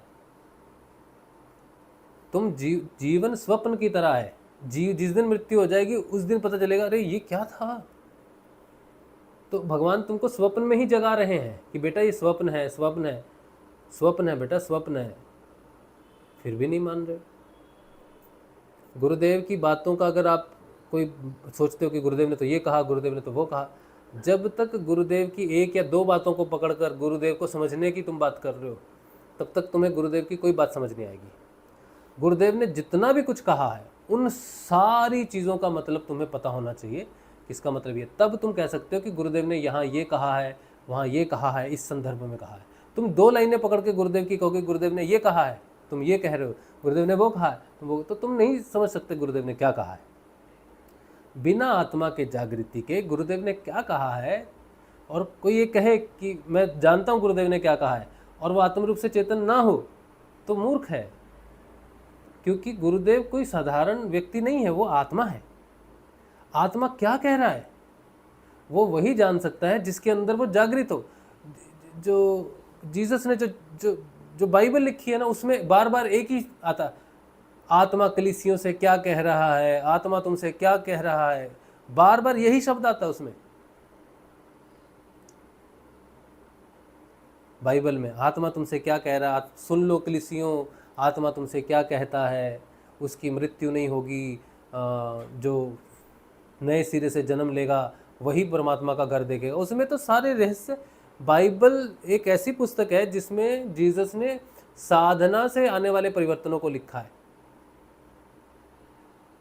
और जो एक बार क्या हुआ, एक कोई कट्टर हिंदू होगा तो हमें कह रहा है कि तुम्हारे हिंदू धर्म में कोई ग्रंथ नहीं है पढ़ने के लिए, तुम बाइबल पढ़ रहे। ऐसे मूर्ख है। जीसस ने, बाइबल क्या है, बाइबल एक कोई साधक हो उसी को ही बाइबल समझ में आएगी। गुरुदेव ने ये बात लिखी है अपनी पुस्तक में कि जब तक, और जीसस ने खुद कहा है कि तुम जब तक नए सिरे से जन्मोगे नहीं तब तक तुम परमात्मा का साम्राज्य नहीं देख सकते। वो बाइबल में लिखा है। तो हमारे में यही तो बोलते हैं, जब तक तुम द्विज नहीं बनोगे, आत्म रूप से जागृत नहीं होगे, तब तक तुम क्या ही समझो। गुरुदेव कहते हैं ये सारे ग्रंथ लिखे हुए हैं परावाणी में, हम पढ़ रहे हैं वैखरी से, तो कैसे समझ में आएगा। तो परावाणी किसको मिलेगी, जो आत्म रूप से चेतन होगा, क्योंकि वही पर आत्मा है। आत्मा का पर आत्मा से जब मिलन होता है तभी तो पर वाणी आएगी ना, तभी तो पता चलेगा शास्त्रों में क्या लिखा है, कहाँ क्या लिखा है। ये मद्भागवत गीता है, श्रीमद् भागवत गीता, ये भगवान के बारे में जो भी लिखा है, इसको तुम हजारों करोड़ों बार भरोगे तो भक्ति प्रकट होगी, लेकिन ज्ञान नहीं होगा। उस भक्ति से जब तक आत्मा जागृत नहीं होगी तब तक ज्ञान ही नहीं होगा। भगवान की लीलाओं से भक्ति जागृत होती है, भक्ति से इंसान जागृत हो सकता है, लेकिन ज्ञान से जागृत नहीं हो सकता। ज्ञान तो जागृति के बाद की अवस्था है, भक्ति जागृति के पहले की अवस्था है। बस एक ही नाव है, जागृति से पहले एक ही नाव है, वो है भक्ति। भगवान की लीलाओं के गान करते हैं, उनके रंगमंच होते हैं, नाटक होते हैं भगवान के स्वरूप के, ये सब होता है। वही एकमात्र तरीका है भगवान के करीब जाने का, और वो बहुत लंबा मार्ग है। लेकिन ठीक है, भगवान कहते हैं दो मार्ग है, ज्ञान मार्ग, समर्पण का मार्ग। तो ज्ञान मार्ग का मतलब ये है कि तुमने पुस्तक में पढ़ा कि भगवान ने क्या बोला है, कैसे कैसे करना है, क्या विधि विधान है, क्या शास्त्रों में लिखा है, उसके अनुसार व्रत करने हैं, उसके अनुसार भगवान को पोशाक पहनानी है, उसके अनुसार मंत्र बोलने हैं। तो जो ज्ञान लिखा हुआ है उसके अनुसार चलने वाला व्यक्ति, व्रत करने वाला व्यक्ति, मंदिर में जाने वाला व्यक्ति, तुलसी चंदन तिलक धारण करने वाला व्यक्ति ज्ञान से, अपनी बुद्धि से भगवान की पूजा और भक्ति करता है। वो एक मार्ग है, उसमें परिवर्तन आता है लंबे समय में, लंबे समय तक आता है। लेकिन उसमें होता क्या है कि संसार बहुत जोर मारता है, त्याग मांगता है ना वो मार्ग, तो वो डिफिकल्ट है। दूसरा मार्ग है समर्पण का, निष्काम मार्ग, वो सरल है। और ये जो इतनी लंबी चौड़ी अभी मैंने बकवास की है, ये सारी की सारी निष्काम भाव के लिए ही की है, कि तुम सिर्फ जो गुरुदेव ने मंत्र दिया है, जो ध्यान दिया है, उसको निष्काम भाव से करो और अपना जीवन जीते रहो। इस निष्काम होने से तुम्हारी आत्मा जागृत हो जाएगी, उससे तुम्हारी समस्याएं सॉल्व हो जाएंगी। ये सरल शॉर्टकट मार्ग है, समझे आप। अभी देखो, तुम्हें एक चीज सिखाता हूँ, दिखाता हूँ। आइंस्टाइन था ना, आइंस्टाइन जानते हो? वो जो पूरा, ये जो हमारी धरती है ना, ये किस में है? अंतरिक्ष में है ना। ये जो पूरा अंतरिक्ष है, आपको लग रहा होगा खाली है अंतरिक्ष ना, खाली अंतरिक्ष, लेकिन समय और स्पेस धरती पर अलग अलग काम करते हैं। कि ये दिल्ली गया, स्पेस ये अलग स्थान है, मुंबई अलग स्थान है, जाने आने में समय लग रहा है, ऐसा है ना। लेकिन अंतरिक्ष के लॉन्ग डिस्टेंसेस में समय और स्पेस एक ही हो जाते हैं। कैसे? समय, जो स्पेस होता है ना, ये एक जाली की तरह, नेट की तरह समझो। ये एक नेट है, ये तो वैसे कपड़ा है, ये नेट है। अब ये नेट है ना, मैं तुम्हें समझा रहा हूँ कुछ, कैसे निष्काम मार्ग कैसे काम करता है। तो समझो ये नेट है, ठीक है। अब यहाँ से कोई शुरू करता है और यहाँ तक जाता है, यहाँ तक, यहाँ से यहाँ तक जाता है, तो उसको कितना समय लगेगा? जितना डिस्टेंस है आकाश में, हजारों करोड़ों गैलेक्सियाँ, है ना। तो ये ज्ञान मार्ग है, त्याग मार्ग है। यहाँ से शुरू होता है, इतना समय लगता है। अब ये जो आकाश है ना, ये जो अंतरिक्ष है, इसमें कोई भारी वस्तु जैसे पृथ्वी है, अगर पृथ्वी को सेंटर में रख दो तो ये जो है ना, पृथ्वी को अगर सेंटर में रख देंगे ना, तो ये ऐसे है पड़ा हुआ, समझो। अब पृथ्वी जब आकाश में पड़ी हुई है तो ये ऐसे ऐसे इसमें गड्ढा हो जाता है, ऐसे, ठीक है, गड्ढा हो गया। अब पृथ्वी जितनी भारी है उतनी गड्ढा हो गया। अगर बहुत भारी कोई चीज़ रख दो, गुरु जैसा भारी तत्व रख दो, ठीक है, तो क्या होगा? इसके अंदर जो गड्ढा होगा ये इतना ज़्यादा होगा कि इसके दो कोने ऐसे मिल जाएंगे, ठीक है, सारे कोने ऐसे मिल जाएंगे ना, तो गड्ढा हो जाएगा, मिल जाएगा ऐसा। अब आपको यहाँ से यहाँ जाना था, यहाँ से यहाँ जाना था। अब इसके अंदर इतनी भारी वस्तु रख दी कि ये ऐसे गड्ढा हो गया नीचे। जाली होती है ना, जाली में कुछ रख दी बॉल तो जाली नीचे झुक जाएगी। तो जाली के तो दो कोने हैं, वो दोनों क्या होंगे आपस में, इतना बोझ हो जाएगा, इतना भारी हो जाएगा, दो कोने मिल जाएंगे आपस में ऐसे। अब किसी को अब इसमें ये तो नेट है, जाली है, इसलिए दिख रहा है कि यार कपड़ा है, इसके आर पार कैसे जाएंगे, लेकिन आकाश में तो है नहीं वो चीज़। लेकिन वो जो समय है जो यहाँ पर और यहाँ पर था, या स्पेस यहाँ पर, ये दोनों एक ही जगह पर आके मिल गया, तो डिस्टेंस कितना हो गया? सिर्फ एक कदम का। इस कदम में मैं, अगर मेरा ये कदम है तो मैं इस तरफ था, और ये कदम रखूं क्योंकि ये मिला हुआ है तो मैं इस तरफ आ गया। कितना समय लगा? स्पेस में एक जगह जाने से दूसरे जगह जाने से कितना समय लगा? 1 कदम का समय लगा। क्यों लगा? क्योंकि कोई भारी वस्तु थी जिसने उसको दबा दिया नीचे। इस तरह स्पेस काम करता है, आकाश इस तरह से काम करता है। एक जगह से दूसरी जगह अगर जाना हो तो रॉकेट से जाना पड़ता है या उससे जाना पड़ता है, उससे कितने लाइट ईयर, हजारों लाइट ईयर जाना पड़ता है। लेकिन स्पेस को बेंड किया जा सकता है। अगर उस स्पेस में कोई भारी वस्तु रख दी जाए तो उसको बेंड किया जा सकता है। ये ट्रेवल है, ये टाइम ट्रेवल है फॉरवर्ड, एक जगह से समझ रहे हो, समय बचेगा। तो पृथ्वी पे यहाँ से यहाँ जाने पर कोई यान यहाँ से यहाँ जा रहा है तो करोड़ों साल बीत जाएंगे, लेकिन अगर मिल गया किसी कारण और यहाँ से यहाँ जाने में उसको 1 ही सेकंड लगेगा, लेकिन पृथ्वी पर करोड़ों साल बीत जाएंगे। तो ये अंतर है समर्पण में और ज्ञान मार्ग में। समर्पण वाला इतनी लंबी दूरी आत्म जागृति, बाहरमुखी, इस संसार से आत्म जागृति, संसार से बाहर निकल जाना, मतलब कितना बड़ा है ब्रह्मांड, उससे एक क्षण में बाहर निकल गया। क्यों? क्योंकि एक भारी वस्तु पर उसने छोड़ दिया। और गुरु तत्व से भारी कुछ भी नहीं है।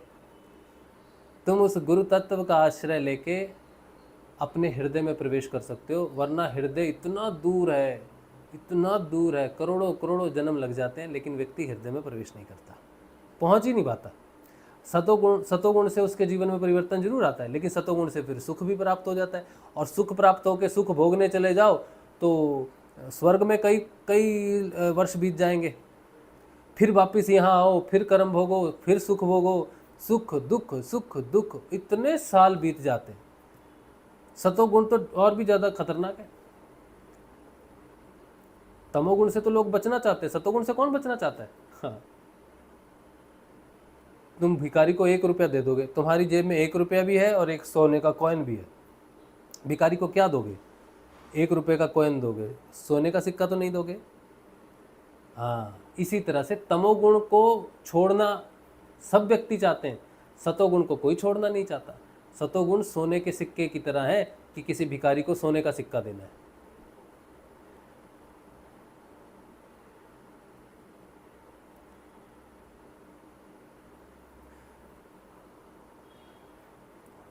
अध्यात्म क्या है, संसार क्या है, तुम कौन हो, क्या हो, तुम्हारा कर्म कैसा है, गुण क्या है, इन सब की जानकारी सिर्फ और सिर्फ आत्म जागृति के बाद ही पता चलती है। गुरु की जानकारी आत्म जागृति के बाद ही पता चलता है गुरु क्या होता है। चलिए, तो हम क्या करेंगे, हम पहले पढ़ लेते हैं ना श्रीमद् भागवत। मैं इसलिए बीच में बोलने लग गया क्योंकि जो भी मैंने पढ़ा था वो प्रश्न थे ना 2, तो मैंने सोचा था वो दोनों प्रश्न श्रीमद् भागवत के अध्ययन के बाद लूँगा, लेकिन श्रीमद् भागवत में उसी का जवाब लिखा हुआ है, तो इसीलिए हमने वो जवाब दे दिया आपको। जो हमने अध्ययन के बाद जो 2 प्रश्न थे उनका जवाब हमने पहले दे दिया कि साधना को बीमारियों के लिए मत करो, साधना को आत्म जागृति के लिए करो और अपना जीवन जियो, सही समय पर तुम्हारी बीमारी ठीक हो जाएगी। आगे चलते हैं, फिर भगवान क्या कहते हैं। मैं तुम्हारे प्रश्न जो आपने लिखे हैं ना, हम वो बाद में पढ़ेंगे, नहीं तो फिर मैं वहाँ फंस जाऊँगा। चलिए, तो भगवान जी कह रहे हैं अवश्य ही व्यवहार दृष्टि से देखने पर आत्मा इस विश्व से भिन्न है, परंतु आत्म दृष्टि से उसके अतिरिक्त कोई वस्तु है ही नहीं। इसके अतिरिक्त जो कुछ प्रतीत हो रहा है उसका किसी भी प्रकार निर्वचन नहीं किया जा सकता, और अनिर्वचनीय तो केवल आत्म स्वरूप ही है। इसलिए आत्मा से सृष्टि, स्थिति, संहार अथवा अध्यात्म, अधिदेव, अधिभूत, ये 3 प्रकार की जो प्रतीतियां हैं ये सर्वथा निर्मूल है, ये है ही नहीं। ना होने पर भी ये हैं, प्रतीत हो रही हैं। यह सतव, रज और तम के कारण प्रतीत होने वाली दृष्टा, दर्शन, दृश्य आदि की त्रिविधता माया का खेल है। उद्धव जी, तुमसे मैंने ज्ञान और विज्ञान की उत्तम स्थिति का वर्णन किया है। जो पुरुष मेरे इन वचनों का रहस्य जान लेता है वह ना तो किसी की प्रशंसा करता है और ना ही निंदा। वह जगत में सूर्य के समान संभाव से विचरता रहता है। प्रत्यक्ष, अनुमान, शास्त्र और आत्मानुभूति आदि सभी प्रमाणों से यह सिद्ध है कि यह जगत उत्पत्ति विनाशशील होने के कारण अनित्य एवं असत्य है। यह बात जानकर जगत में असंग भाव से विचरना चाहिए। उद्धव जी ने पूछा, भगवन, आत्मा है दृष्टा और देह है दृश्य। आत्मा स्वयं प्रकाश है और देह है जड़। ऐसी स्थिति में जन्म मृत्यु रूप संसार न शरीर का हो सकता है और न आत्मा को, परंतु इसका होना भी उपलब्ध होता है। तब यह होता किसे है? आत्मा तो अविनाशी, प्राकृत अप्रकृत गुणों से रहित है, शुद्ध है, स्वयं प्रकाश है और सभी प्रकार के आवरणों से रहित है। तथा शरीर ये विनाशी है, सगुण है, अशुद्ध है, प्रकाश्य और आवृत है। आत्मा अग्नि के समान प्रकाशमान है तो शरीर काठ की तरह अचेतन है। फिर यह जन्म मृत्यु रूप संसार है किसे? है? किसका होता है जन्म और मृत्यु?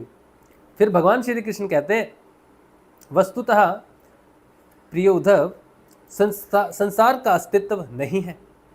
तथापि जब तक देह, इंद्रियां और प्राणों के साथ आत्मा की संबंध भ्रांति है, तब तक अविवेकी अज्ञानी पुरुष को यह सत्य सा स्फुरित होता है, सत्य से जान पड़ता है अज्ञानी को।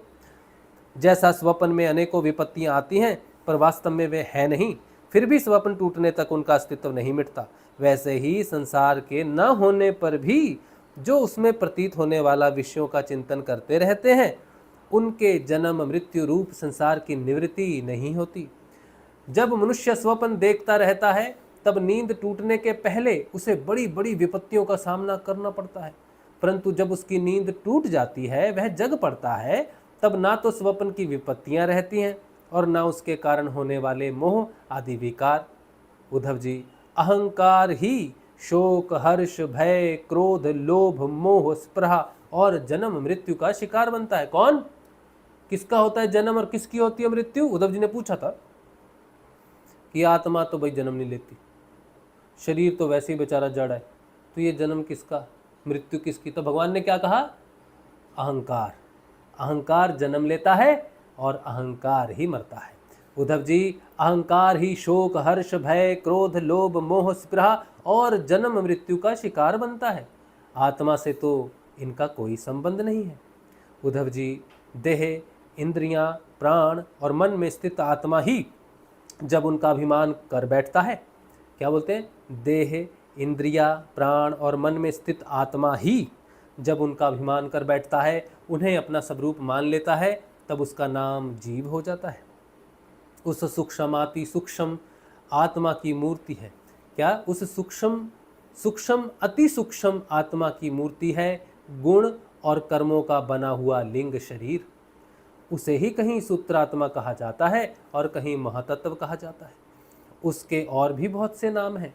वही काल रूप परमेश्वर के अधीन होकर जन्म मृत्यु रूप संसार में इधर उधर भटकता रहता है। वास्तव में मन, वाणी, प्राण और शरीर अहंकार के ही कार्य हैं। यह है तो निर्मूल, परंतु देवता, मनुष्य आदि अनेक रूपों में इसी की प्रतीति होती है।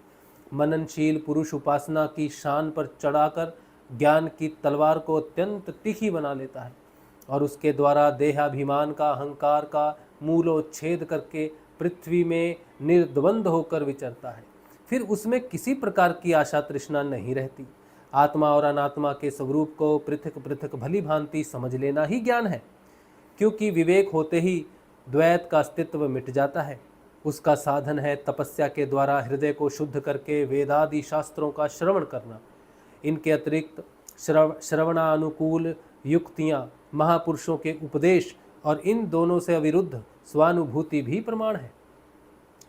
सबका सार यही निकलता है कि इस संसार के आदि में जो था तथा अंत में जो रहेगा, जो इसका मूल कारण और प्रकाशक है, वही अद्वितीय उपाधि शून्य परमात्मा बीच में भी है। उसके अतिरिक्त और कोई वस्तु नहीं है। उद्धव जी, सोने से कंगन, कुंडल आदि बहुत से आभूषण बनते हैं, परंतु जब वे गहने नहीं बने थे तब भी सोना था, और जब नहीं रहेंगे वो गहने तब भी सोना रहेगा।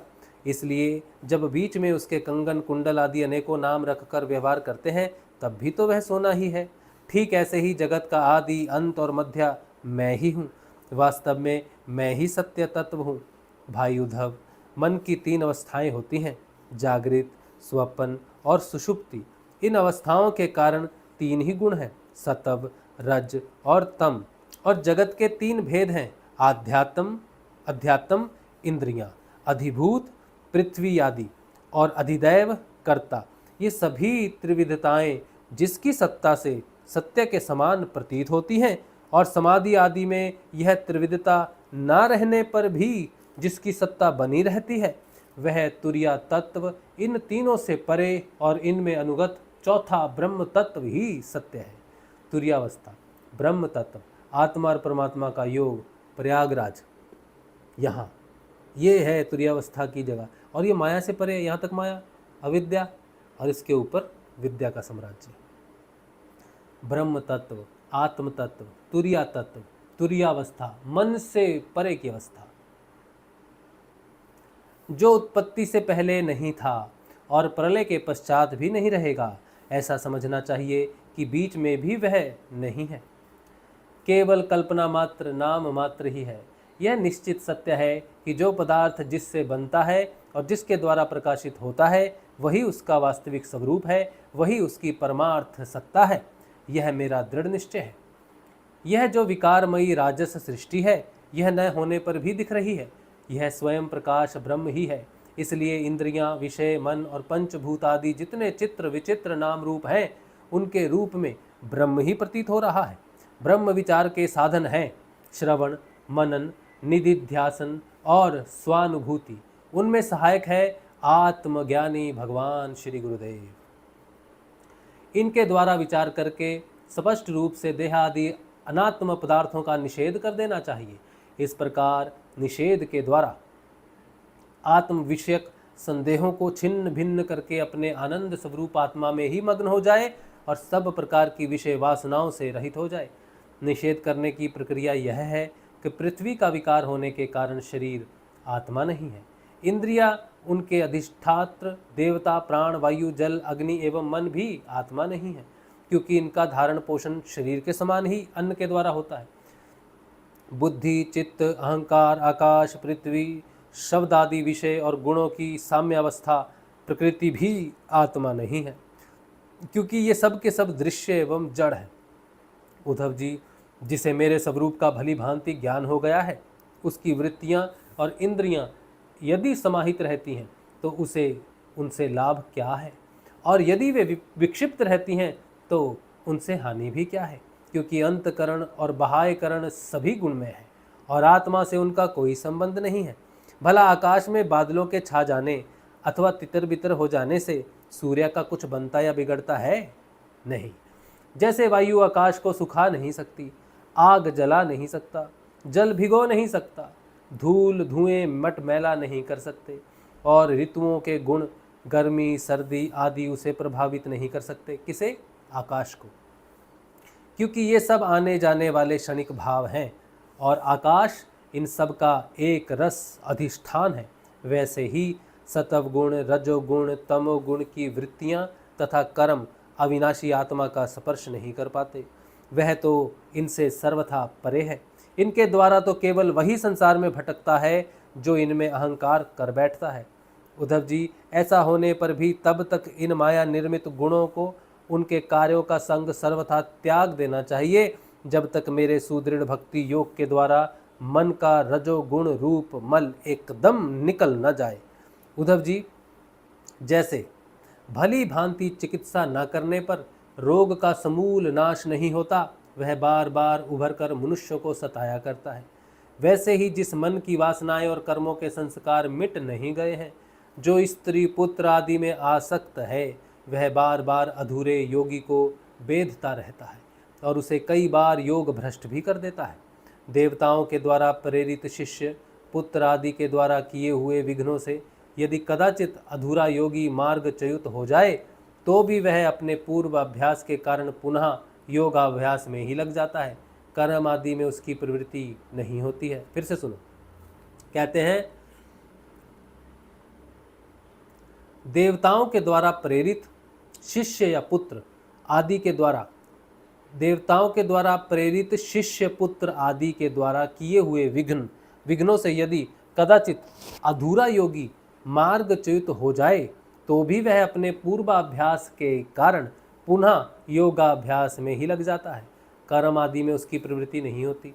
तो कोई योगी है ना, योग साधना कर रहा है, किसी कारण वो भ्रष्ट हो गया, नष्ट भ्रष्ट हो गया, लेकिन वापस फिर से वो योग में ही आएगा।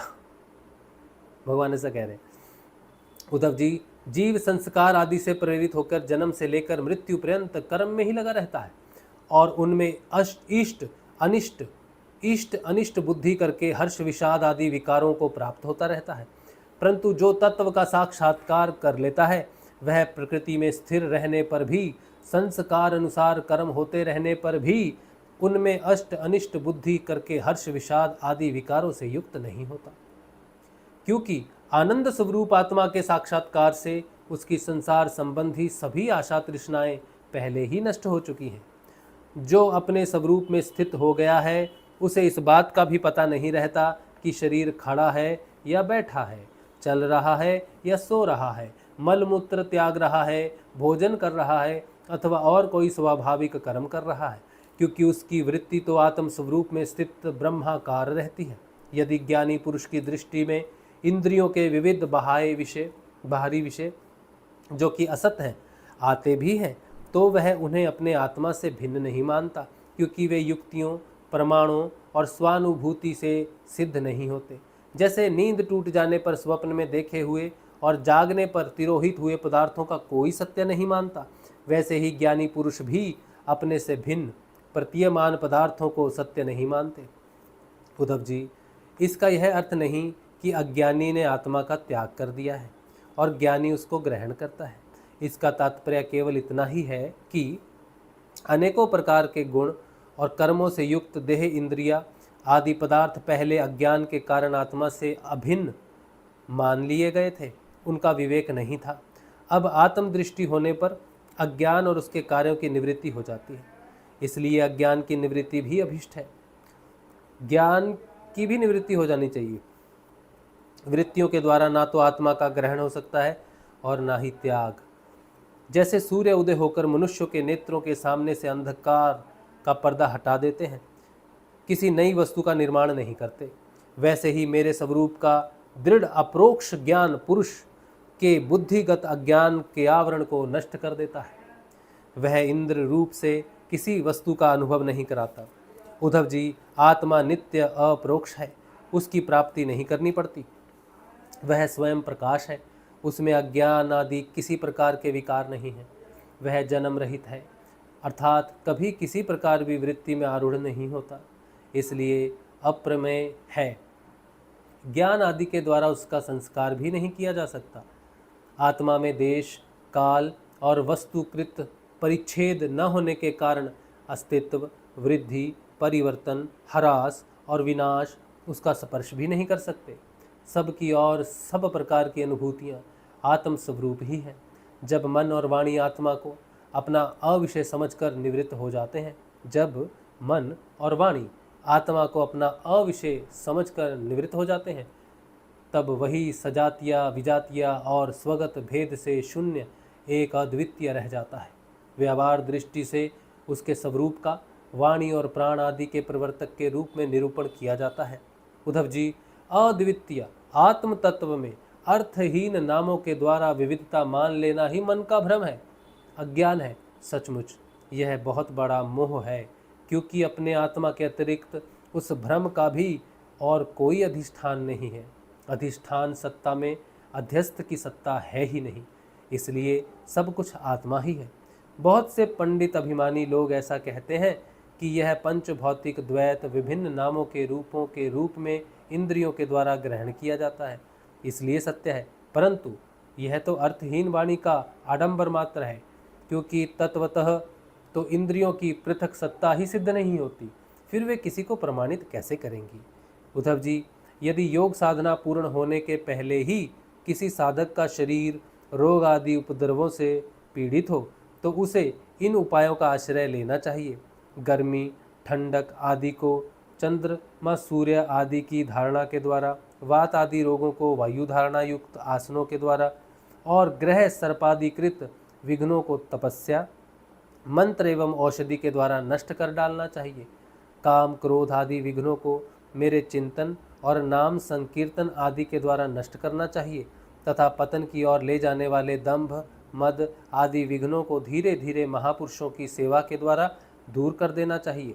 कोई कोई मनस्वी योगी विविध उपायों के द्वारा इस शरीर को सुदृढ़ और युवावस्था में स्थिर करके फिर अणिमा आदि सिद्धियों के लिए योग साधना करते हैं, परंतु बुद्धिमान पुरुष ऐसा विचार का समर्थन नहीं करते, क्योंकि यह तो एक व्यर्थ प्रयास है। वृक्ष में लगे हुए फल के समान इस शरीर का नाश तो अवश्यंभावी है। यदि कदाचित बहुत दिनों तक निरंतर और आदरपूर्वक योग साधना करते रहने पर शरीर सुदृढ़ भी हो जाए, तब भी बुद्धिमान पुरुष को अपनी साधना छोड़कर उतने में ही संतोष नहीं कर लेना चाहिए। देखो, भगवान ने, हमने जितना भी सत्संग किया है कि साधना का विषय क्या है, क्या शरीर का स्वस्थ होना साधना का विषय है? नहीं, आत्म जागृति साधना का विषय है। भगवान ने यही कहा है कि बुद्धिमान योगी क्या करते, साधना करते हैं। साधना करते करते उनका शरीर अगर निरोग हो भी जाता है, तब भी वो साधना को छोड़ते नहीं हैं, उतने में संतुष्ट नहीं होते, क्योंकि उनका लक्ष्य रोग मुक्ति नहीं है। साधना, वो बुद्धिमान है ना, तो रोग के लिए साधना नहीं कर रहे वो। भगवान कहते हैं, यदि कदाचित बहुत दिनों तक निरंतर और आदरपूर्वक योग साधना करते रहने पर शरीर सुदृढ़ हो भी जाए, तब भी बुद्धिमान पुरुष को अपनी साधना छोड़कर उतने में ही संतोष नहीं कर लेना चाहिए। उसे तो सर्वदा मेरी प्राप्ति के लिए ही संलग्न रहना चाहिए। देखो, भगवान ने क्या कहा, साधना किस लिए करनी चाहिए? भगवान की प्राप्ति के लिए, आत्मा की प्राप्ति के लिए करनी चाहिए। जो साधक मेरा आश्रय लेकर मेरे द्वारा कही हुई योग साधना में संलग्न रहता है, उसे कोई भी विघ्न बाधा डिगा नहीं सकती। उसकी सारी कामनाएं नष्ट हो जाती हैं और वह आत्मानंद की अनुभूति में मग्न हो जाता है। ये जो पढ़ा ना यहाँ से, भगवान ने सब कुछ, अभी जो पीछे 20-25 लाइनें मैंने पढ़ी है, योग साधना पर है। क्या कहते हैं, देखो सुनो। यदि योग साधना पूर्ण होने के पहले ही किसी साधक का शरीर रोग आदि उपद्रवों से पीड़ित हो, क्या कहते हैं, अगर योग साधना पूर्ण होने से पहले किसी के शरीर में कोई रोग हो, तो उसे क्या करना चाहिए? उसे गर्मी ठंडक आदि को चंद्रमा सूर्य आदि की धारणा के द्वारा, यानी कि प्राणायाम होता है ना, आपको कभी आपका ये हाथ उठ जाएगा तो क्या होगा, तो वो श्वास बदल जाती है, ये क्रिया होगी आपको, बैठे बैठे आप ऐसे बैठ जाओगे। जो कुंडलिनी योग में होते हैं ना, उनके श्वास बदलते रहते हैं, ऐसे ऐसे बदलते रहते हैं, ठीक है। तो हाथों से बहुत श्वास चलती है, बहुत टेक्निक है। वो देखे होंगे ना, योगी ऐसे करके बैठते हैं, नीचे हाथ का एक्सपोर्ट होता है ऐसे करके, कभी इधर रखेंगे, कभी इधर रखेंगे, कभी इसके नीचे रख लेते हैं ऐसे करके, ये कंधा उठा लेंगे ज़रा सा। क्यों उठा लेते हैं? क्योंकि श्वास बदल जाती है। तो अपने शरीर को गर्मी ठंडक में, बाहर की गर्मी ठंडक के अनुसार करने के लिए वो स्वरों का करते हैं, उसे करते हैं स्वर योग। तो वो अपने अपने आप होगा, आपको अलग से नहीं करने की ज़रूरत। तो जो आप साधना में हो, उसमें जो कुंडलिनी जो आपको क्रिया करवाती है, उसी का यहाँ भगवान ने कहा है कि योगी को क्या करना चाहिए। लेकिन सिद्ध योग में ये क्रियाएं स्वयं होती हैं, है ना। तो गुरुदेव भी बोलते हैं कि देखो, कुंडलिनी जागृत होकर आपको योग करवाएगी। जो अंग आपका स्वस्थ नहीं है, उसे वो स्वस्थ करने का प्रयास करेगी, ताकि आप योग साधना में आगे बढ़ सको, ठीक है। तो आप अगर चेतन भी हो जाओगे, आत्म रूप से चेतन भी हो जाओगे, तब भी कुंडलिनी वो क्रिया करती रहती है। अभी देखो, मेरे को अभी भी योगासन होते हैं, पद्मासन लगना, वज्रासन लगना, क्रियाएं होना, प्राणायाम होना, शरीर की अलग अलग क्रियाएं होना, बहुत कुछ होता है।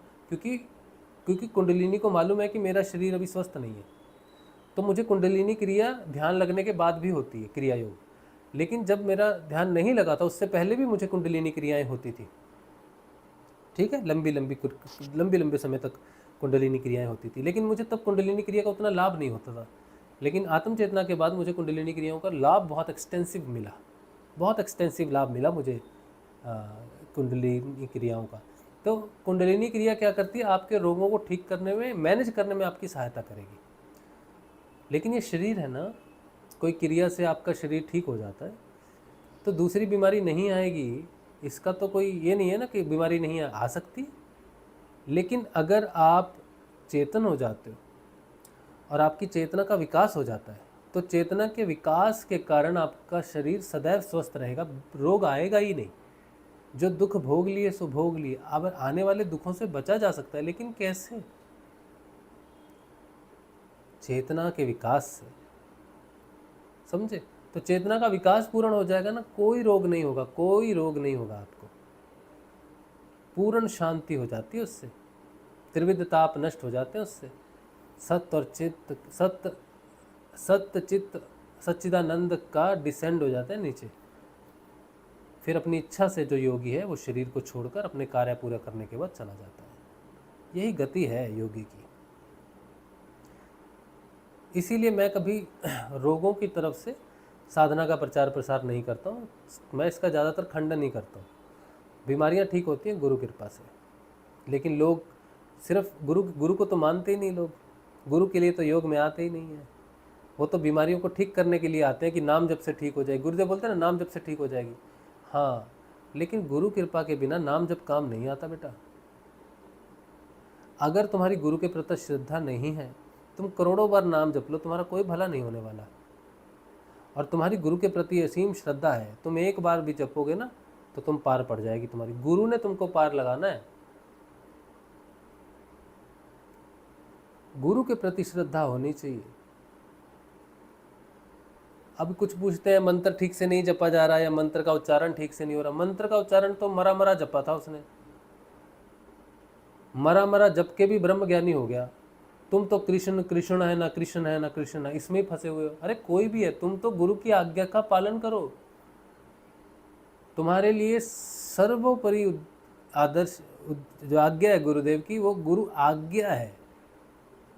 गुरु अगर कहे माथा मारना है दीवार में 10 बार, रोज मारना है 10 बार माथा, अब कोई जोर जोर से मारे, कोई धीरे धीरे मारे, 10 बार ही तो मारना है। गुरुदेव ने ये थोड़ी बोला है कि जोर से मारना है ना धीरे से मारना है। गुरु की आज्ञा है, तो कोई जोर जोर से मारेगा, गुरु की आज्ञा है माथा मारना है, तो माथा फटेगा उसका। और जो धीरे धीरे मार रहे हैं, हाँ, वही चतुराई कर रहे हैं। हाँ, गुरुदेव ने कहा आज्ञा का पालन बुद्धि से कर सकते हैं। फिर एक तीसरा है, वो सोचेगा ये क्या पागलपन है, ये कैसी आज्ञा है, दीवार में माथा मारने से कोई आत्म रूप से चेतन हो जाएगा क्या? ये गुरु भी पागल, इसके शिष्य भी पागल जो माथा मार रहे।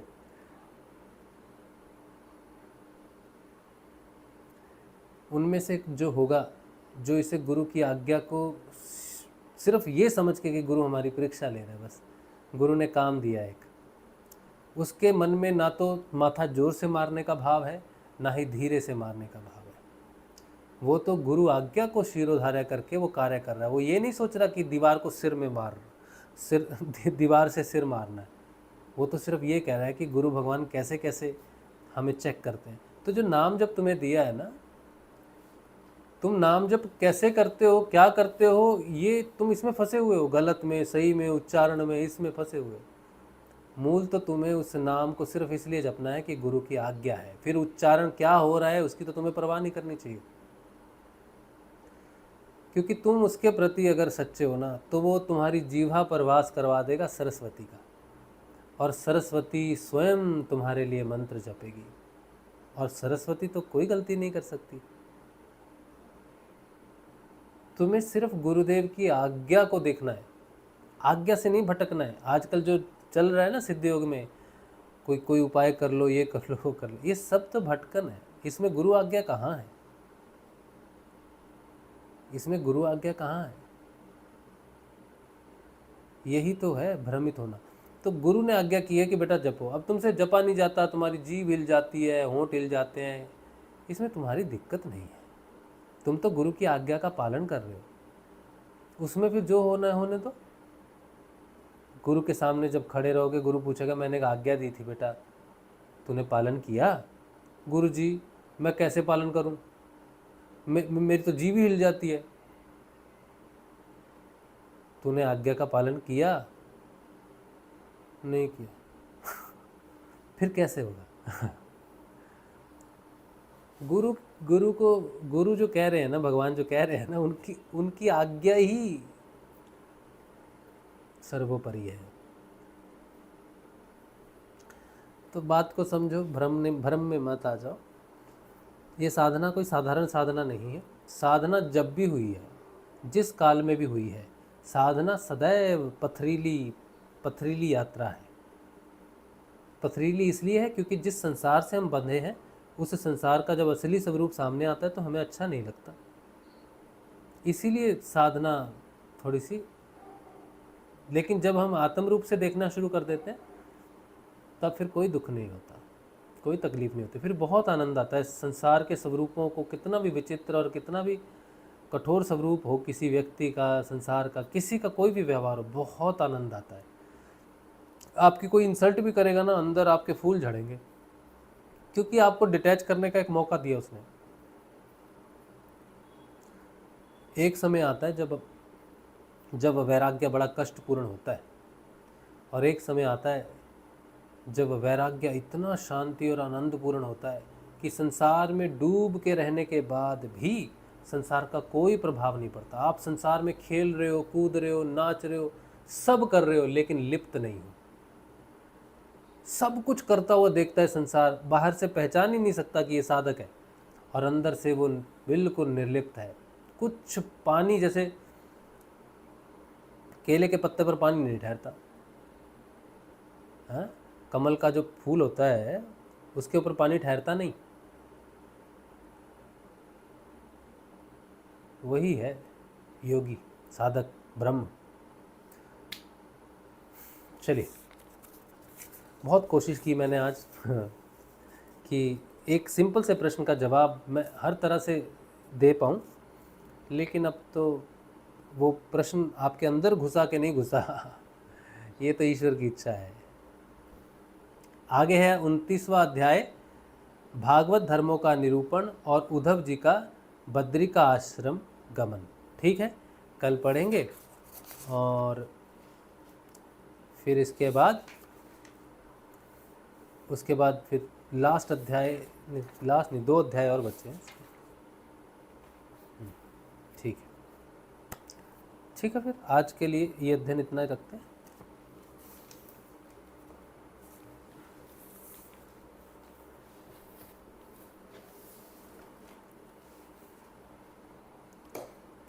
चलिए, अब आते हैं प्रश्नों पर। जय श्री गुरुदेव आप सबको। My spiritual journey, Ram Singh. आत्म साक्षात्कार कैसे होता है, और एक बार साक्षात्कार होने के बाद क्या दोबारा साक्षात्कार करना पड़ता है? आत्म साक्षात्कार कैसे होता है ये तो आपको नहीं बताया जा सकता, ये तो आपको खुद ही पता चलेगा।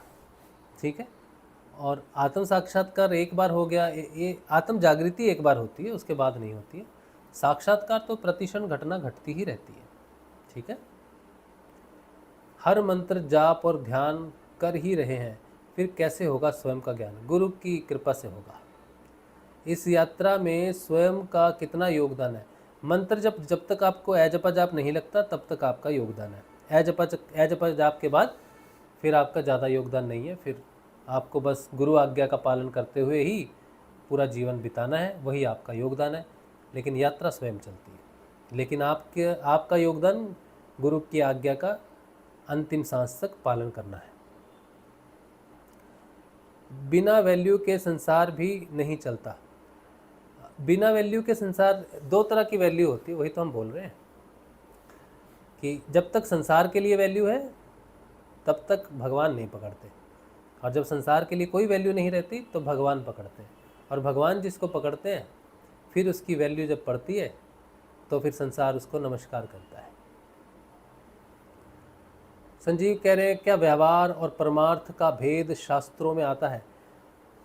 हाँ, व्यवहार से ही तो परमार्थ निश्चित होता है। किसी का किस तरह का व्यवहार है उसी से ही निश्चित होता है कि उसके अंदर कितना परमार्थ प्रकट हो चुका है। एक व्यक्तिगत चेतना जो है उसके अंदर परमार्थ का कोई गुण नहीं दिखेगा आपको, कोई व्यवहार में कुछ आएगा नहीं। जैसे भगवान श्री रामचंद्र, ठीक है, तो उनके व्यवहार से वो प्रकट हो रहा है हर समय परमार्थ। भगवान के एक एक शब्द में, एक एक व्यवहार में परमार्थ है। लेकिन वहीं पर जो दूसरे सामान्य लोग हैं उनके व्यवहार से तो सामान्य भौतिक जीवन ही प्रकट होता है। तो शास्त्रों में कहीं लिखा होगा परमार्थ का भेद, ये तो अभी हमने पढ़ा, भगवान ने अभी वही बताया है। ठीक है, तो परमार्थ किसे प्रकट होता है? जो आत्मा को जान लेता है, भगवान को जान लेता है, उसी को परमार्थ प्रकट होता है। या उसी के माध्यम से वो व्यवहार प्रकट होता है।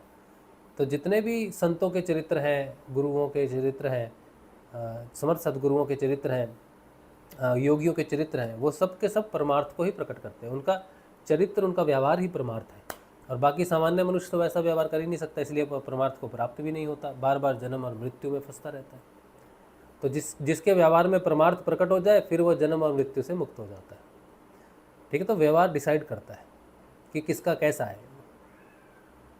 ठीक है, चलिए, तो आज यही है। उम्मीद है कि आज का सत्संग जो है आपको साधना की तरफ और ज़्यादा जागृत करे और आप आगे बढ़ो। ठीक है, आज का सत्संग भगवान श्री गुरुदेव के श्री चरणों में। कल मिलेंगे हम लोग, कल के ध्यान में और कल के सत्संग में। जय श्री गुरुदेव, जय श्री दादा गुरुदेव जी।